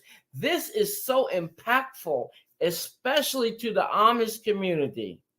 Their numbers of cancer and all kinds of metabolic diseases is off the chart. Diabetes and cancer and radiation toxicity and burns, because they don't even have electricity, yet they have windows and waters and metals in the infrastructures of their homes that can be highly conductive of electrostatic. So you got your pen and paper. First thing that you've written down is, what are the medical codes that talk about electricity can make me sick? Where did it come from? The Office of Health and Human Services issued a nationwide call to action to promote the healthy home. It's umbrellaed under Healthy People 2030. We got to get everybody checking their houses. And under promoting the healthy home, the first thing I want to bring your attention to is, what kind of meter do you need? I have a meter from the military. My testimony is simply this. I adopted one of my patients who had a brain injury. They said he would never walk, he would never talk, he would never learn. I was his nurse from the time he was 5 days old. And it was kind of a God thing, because I don't even do pediatric nursing. It just so happened a friend of mine started a nursing agency in Washington, D.C. I heard Dr. Kelly say he was from D.C. I love D.C. And I want to pause just for a second to give a shout out to Durham, North Carolina, because I love the brothers and sisters at North Carolina Central University who invited me to do a TED Talk there on this very matter. And that got me a global stage of doing all kinds of projects in Africa. And I'm so grateful for that. Africa and the islands in St. Croix and Puerto Rico. So I'm grateful for the opportunity to have done that TED Talk on this technology. And so I adopted my son and we moved into a new house that had Wi-Fi. Wi-Fi came on the scene as a DSL that dialed up through the phone. Y'all remember? I know you're not that old. So anyway, when Wi-Fi came, you plugged it in and you got the modem and it came through the phone. My son was actually an exchange student, an American exchange student in Penang, Malaysia. He was aspiring to be on the Olympic team for Silat martial arts. And so he made the world touring team and he was training with the world champion in Silat martial arts in Penang, Malaysia. Yes, he overcame so many obstacles that none of what they prophesied would be his prognosis came to pass, because I served the Most High God. And one thing I found out as being a nurse, I never went to work without God. I never cared for anybody without praying for them. And I prayed my son all the way up out of physical disabilities that they had said he will never walk, talk, or learn. He did all of that. But when we moved from Washington, D.C. to Ohio, not knowing Ohio had a lot of toxic waste that was radioactive vaulted here from World War II, we were living in an inferno of electrostatic in an all totally electric house. And my son woke up one morning and all of a sudden his ability to process and learn was like gone. He went to the hospital. We took him to a number of specialists. And the doctor said to me, your son is losing energy in his theta wave and his alpha wave. And that's what you learn with. And that's what you control your emotions with. And he ended up in a brain injury program for almost a year. I just happened to go to a medical conference in Canada that was on the subject matter around brain injuries and the environment, and how all this electrostatic in the environment was causing brain injuries and all kinds of diseases. And the doctor walked up to me from Russia. She said, do you have ants in your house? I said, you know what? I got a terrible ant problem in this house. And I said, my son is sick.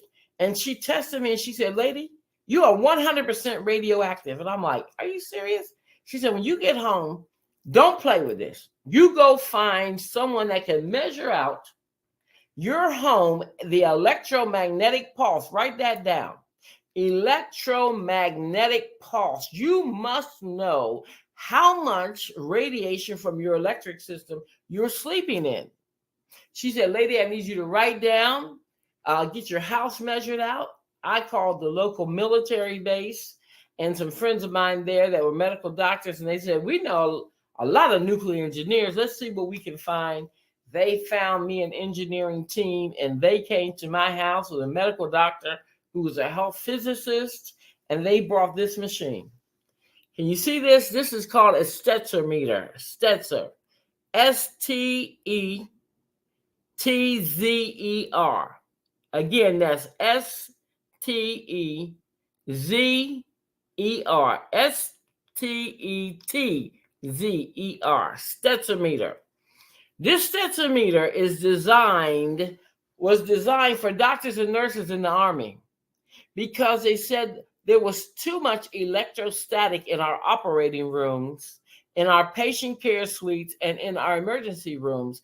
And what it was doing was creating even more complications with trying to get that patient balanced and get that patient healed.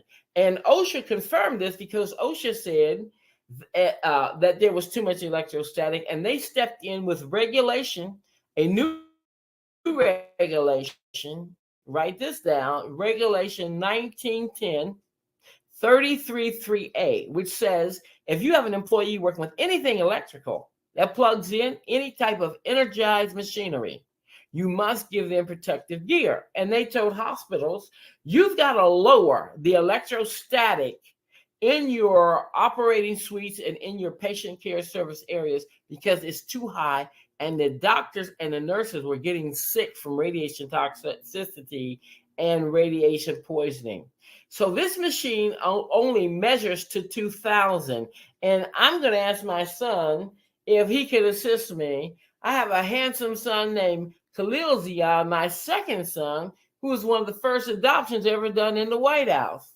When he was 8 years old, Bill Clinton presided over his adoption, Bill and Hillary Clinton, and he's been an amazing young man. He's traveled more places in the world than me, 24 different countries to be exact. And he also was an American exchange student in Penang, Malaysia. So I'm going to have him to come, and if he'll just plug in this Stetzer, and then I'm going to show you how you need to be testing your bedroom. Where can you get Stetzer? You can get them at Amazon.com. Amazon.com. So this is my son, Khalil, and he's plugging in the Stetzer. I'm going to try to lift up this laptop so you can see what the number is. Now you see, can you see this? Okay, turn the power transformer, thank you. The power guard off. So at baseline, we are looking with this Stetzer, and it's 135. You see it's going up and down. It's jumping between 132, 127, 134. And if you turn around on the back, I don't know if we can get it close enough for you to see, that you are not supposed to be exposed to more than 50 biometric units of radiation. If you can see on that scale, it says above 50 is undesirable, and below 50 is where you need to be. And so we have an instrument called a capacitor. These capacitors were made for spacecraft, and I happen to get this white capacitor that you see plugged in here from Canada.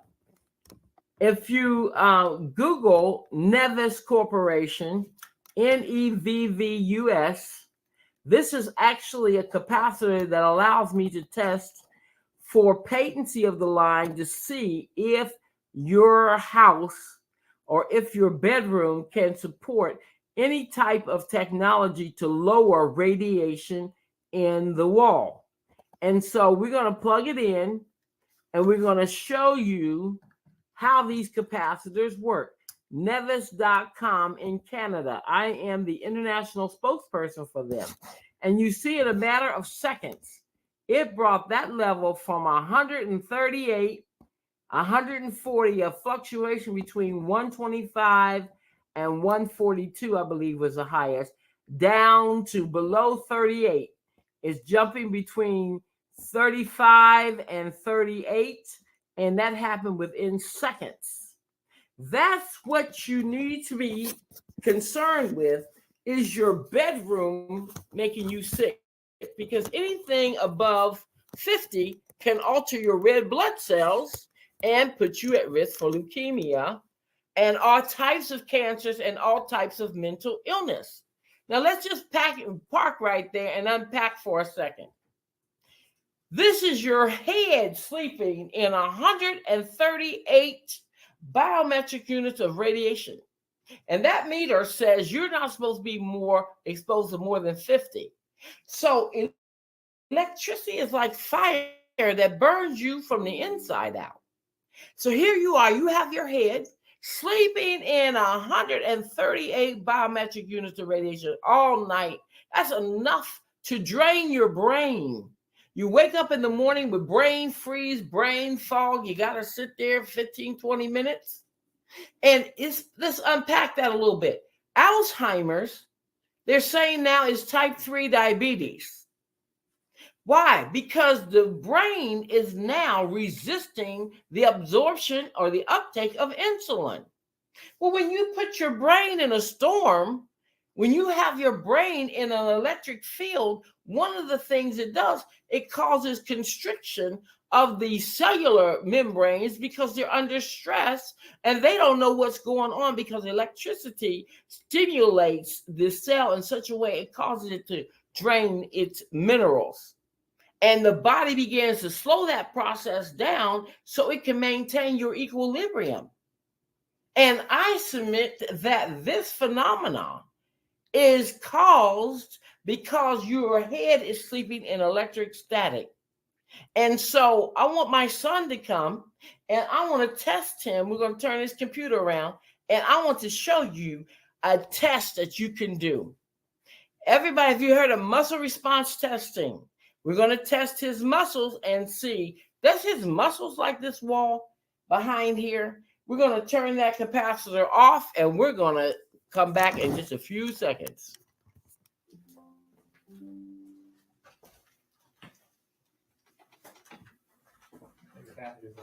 Okay. I'm going to have my son adjust this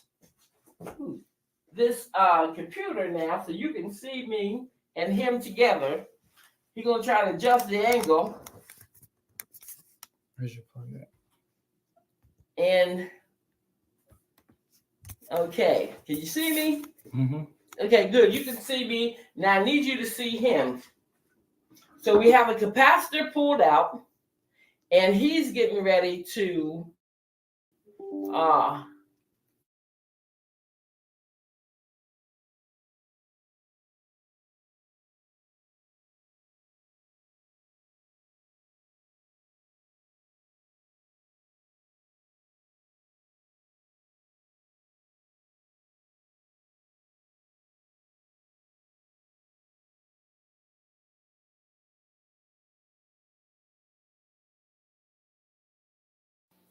Genius is common.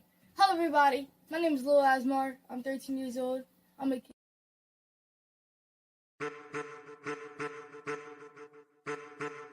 I am a child of the Most High God. He has gifted me in ways that I could not even imagine and didn't know.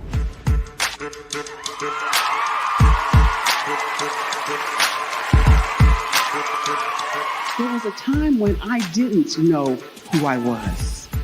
I listened to other people tell me who I should be, what I should do. I listened to people telling me that I should be a boutique owner, that I should be a construction manager, that I should be a laborer.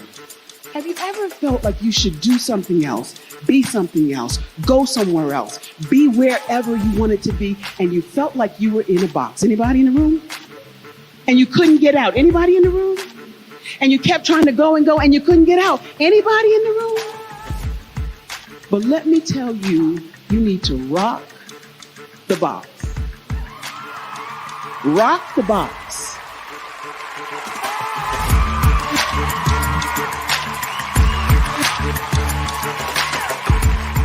I am engaging, inspiring, and empowering.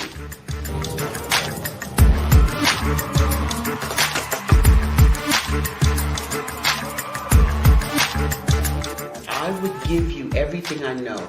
Just by touching you, if I could, by osmosis, give you every single thing I've learned, I've gone through, I know I would. We know that's not possible, but as it is possible, I love to share information with people. Some of you out there, people have told you that you can't be, you can't have, you can't do. But I will tell you, like Kingston said, you can, you must, and you will. If it's to be, it's going to be me. You got to say it. If it's to be, it's going to be. If it's to be, it's going to be. If it's to be, it's going to be.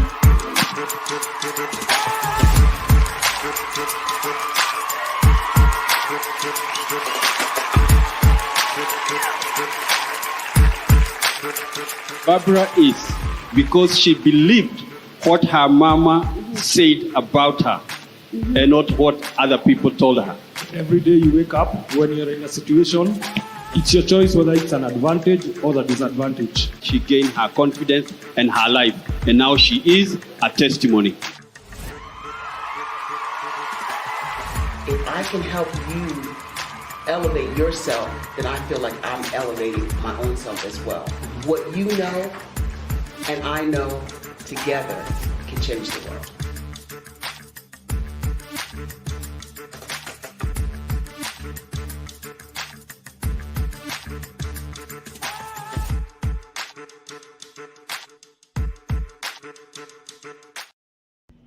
Why do I do what I do? You know, my life coach asked me that a few years ago. And she said, Tony, what's your why? And I told her, and she said, girl, you've already accomplished that. Perhaps you need a new why. Hi, Tony Harris, Amy Hoydu with Say It Said Marketing, one of your students. And just wanted to say thank you, Tony Harris, for spending so much time with me and giving me that boost in my business that I so drastically needed.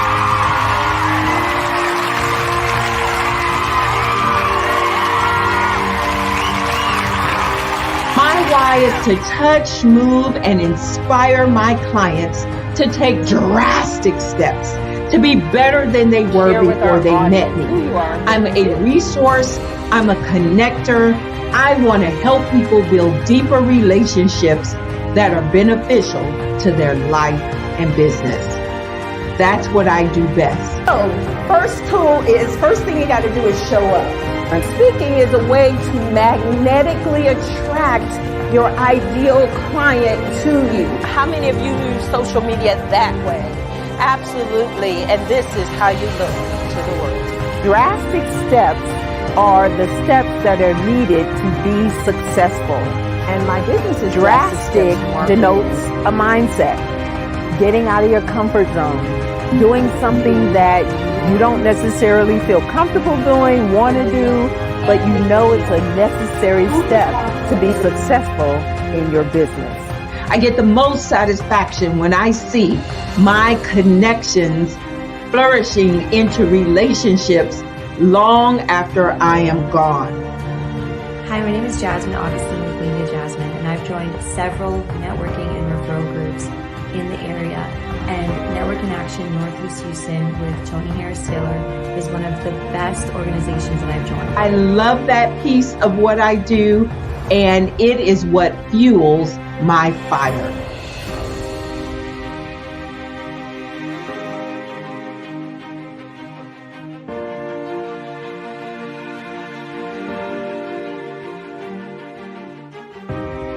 My name is Tony Harris Taylor, saying take a drastic step today for a fantastic tomorrow.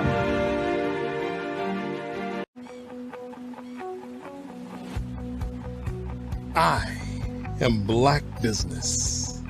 From the moment I wake until the time I sleep. Yes, I am Black business.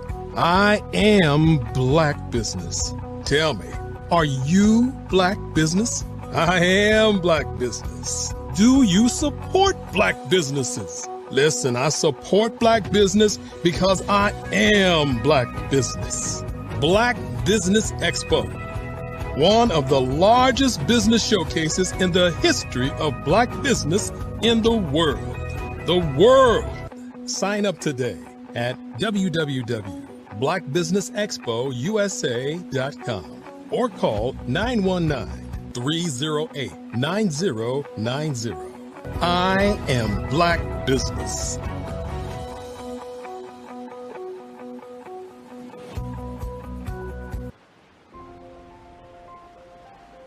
What if you could build your own city? A place where every child can find nurturing people to help them achieve their full potential. A place where every adult can access job training support, where health education is abundant, where social justice. All right, welcome back, everyone. We are going to bring back up Dr. Ale as well as her son so that they can vision out their presentation. So Dr. Ale, are you ready? Oh, yes. This is my son, Khalil, Prince Khalil. And we were right at the point, and we apologize that we lost connection there for a minute. We were right at the point of introducing this capacitor and how this capacitor was created for spacecraft to reduce electromagnetic static in spacecraft. Now it has been retrofitted for homes. And because I live so close to a military base, we were able to be among the first people that this capacitor got introduced to. And this capacitor is the instrument that helped to save my other son, who had a severe brain injury. They said he would never be able to learn again. It took 7 years, but he's learning. So these capacitors we are now retrofitting young people's houses with, in addition to solar technology to make your house safe. But we're working on this bedroom right now. We got to show you what 138 biometric units of radiation will do to your body. So I'm going to have him plug that in so we can get in position. And then I'm showing you how you are going to test your house. Everybody needs to do this. You need to go home. You need to stand away from the wall. Don't touch the wall yet. Test your baseline. Put your arm at a 90-degree angle. I'm going to have him turn around so you see what that looks like. 90-degree angle at the shoulder, and then get back in position so you're linear to the wall, and hold his arm. Give me all your strength. Don't let me push your arm down. So away from that wall, he's perfectly strong. Now I'm going to have him touch the wall with his hand. 1, 2, 3, all your strength. Hold strong. And look, this wall knocks him out. Now, if the wall will knock out a 33-year-old strong young man, what in the world would it do to you? This is why masses of people are getting Alzheimer's, dementia, all kinds of cancers. Because not only is it doing this to him, I'm going to have him lean over and touch the bed. He's touching the bed with box springs. Can you touch the mattress for me? Next, you're going to touch your mattress. Okay, give me all your strength. 1, 2, 3, resist. So he's leaning over. It's knocking his body out. So not only is the wall creating an electrical field to take his body out if he touches the wall, it's taking your body out if you're laying on box springs in the mattress. So let's just turn the capacitor on. The question now is, can he touch 38 biometric units of radiation? That's the question. Have him touch the wall, arm out, 1, 2, 3, all your strength. And no, he's still losing energy from 38 biometric units of radiation. So what have we done? This is what God gave me. You see this little square? It's called a nano. Yournanos.com. This is a nanotechnology that puts a barrier so it takes down that electrostatic. We're going to put this on the capacitor and have it broadcast into the wall so that we can retrofit that capacitor to stop tasing him and demineralizing him. Touch the wall. Give me all your strength. 1, 2, 3, go. Rock solid. There's no energy loss. And because that's electricity is magnetic, this capacitor will now turn into a life-sustaining instrument. Now let me have him touch the bed. Okay, give your arm all the way up, 90-degree angle. 1, 2, 3, are you strong? Rock solid. There's no energy loss. Give it up, ladies and gentlemen. God has a plan to save our lives and to make our bedrooms sanctuaries that preserve us. We have got to start a movement, not just in your bedroom, but on your block, in your city, because too many of us are dying from cancer, too much rage in your house, too much confusion. Our children aren't able to load. They're not able to sustain the information. Why? Because you're sleeping with your head in fire. Now, let me take this nano off before he gets too happy here, because I want to show you why there's so much diabetes. Now, we're going to go back, turn that capacitor off, to showing you. So put your hand on the wall and count to 25. I want everybody to do this tonight. Let's count, ladies and gentlemen. Come on, children. Come on to this screen. We're going to count with Dr. A. Shout out to Howard University, a former nursing professor at Howard. My students call me Dr. A to Z because there was no room for a C student in my nursing class. I worked everybody till they became an A student. Here we go. So he's charging up from that wall. Turn around, face the camera, son. Put 2 fingers on your heart. 2 fingers over your heart. 1, 2, 3. Are you strong? Look at this. He just touched the wall. It's done took out energy in his heart. 2 fingers on the pancreas. He's also a licensed massage therapist, so he knows all his organs out. 1, 2, 3. Are you strong? Now, do you understand why we're getting so much diabetes? He's done lost energy in his pancreas. 2 fingers over the liver. 1, 2, 3. Are you strong? He's losing all this energy to the liver. So now we're going to put this nano back on this. How about walls that charge up your body? Now put your hand back on the wall. We're going to give him 1 minute of therapy off of this wall for this nano energy to energize his body and to rebalance him. You ready? 60, 50, 40, 30, 20, 10, 9, 8, 7, 6, 5, 4, 3, 2, 1. 2 fingers back to the heart. 1, 2, 3, are you strong? Rock solid. 2 fingers to the liver. Rock solid. 2 fingers to the pancreas. Rock solid. So do you think you need to be sleeping with some nanos in your house, in your bedroom, and a capacitor? Give it up.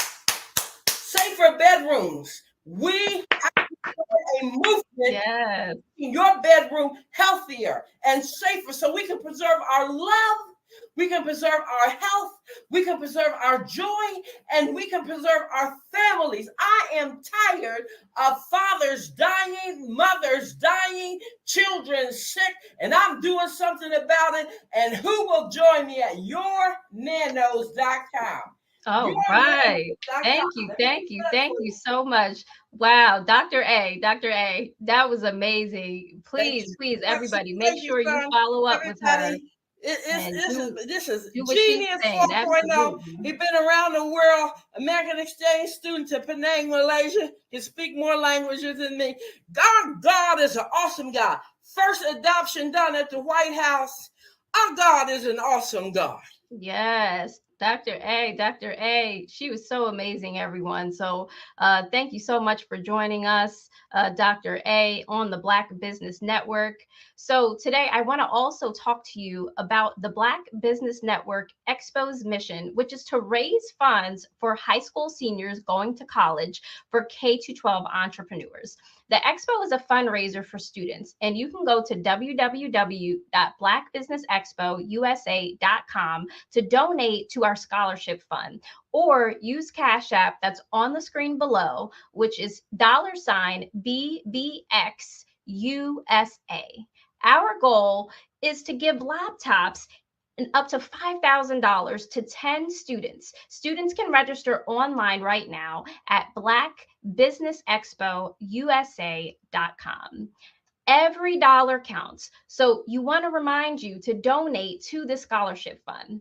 We want to thank also today our Black Business Expo USA sponsors: First Atlantic Insurance Group, Hello LLC, 5-Star BDM, NC 100, Moody Capital Partners, Suede Soul, Lotus Ridge Coaching and Training, Carolina, Virginia Minority Supplier Development Council, Step Management, Barbara H. Smith LLC, Margie McLean Foundation Inc., Genius is Common, Earth Essentials, Mullane Shani Global, Executive Women's Success Institute, The Quality Coaching Company, Superwomen Business Services, Creative Force Studios, Lee Entertainment, Artist App Design, and Black Business Expo USA.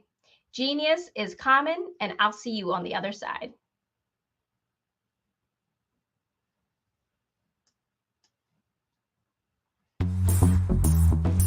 Attention all entrepreneurs and companies. Are you looking for reliable and efficient virtual assistants and back office support to help you manage your business tasks? Look no further than Superwoman Business Services. Our team of virtual assistants provides a full range of administrative support services, including operations management, social media marketing, and much more. We also offer website design services to help you create a professional online presence that reflects your unique brand. In addition to administrative support and website design, we offer business development and structuring services to help you grow your business and achieve your goals.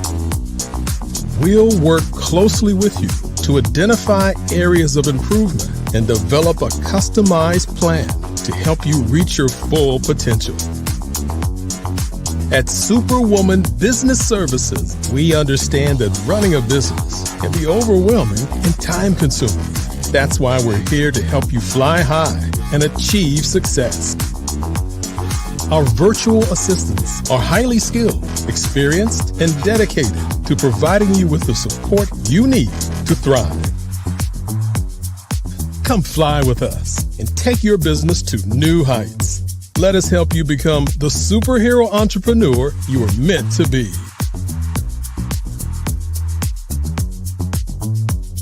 Contact Superwoman Business Services today to learn more about our back office support services. Come fly with us and take your business to new heights. Over the past few years, we've seen the growth of existing and new initiatives focused on financial inclusion, building global networks, and reducing the wealth gap in response to the idea there's not enough seats at the table.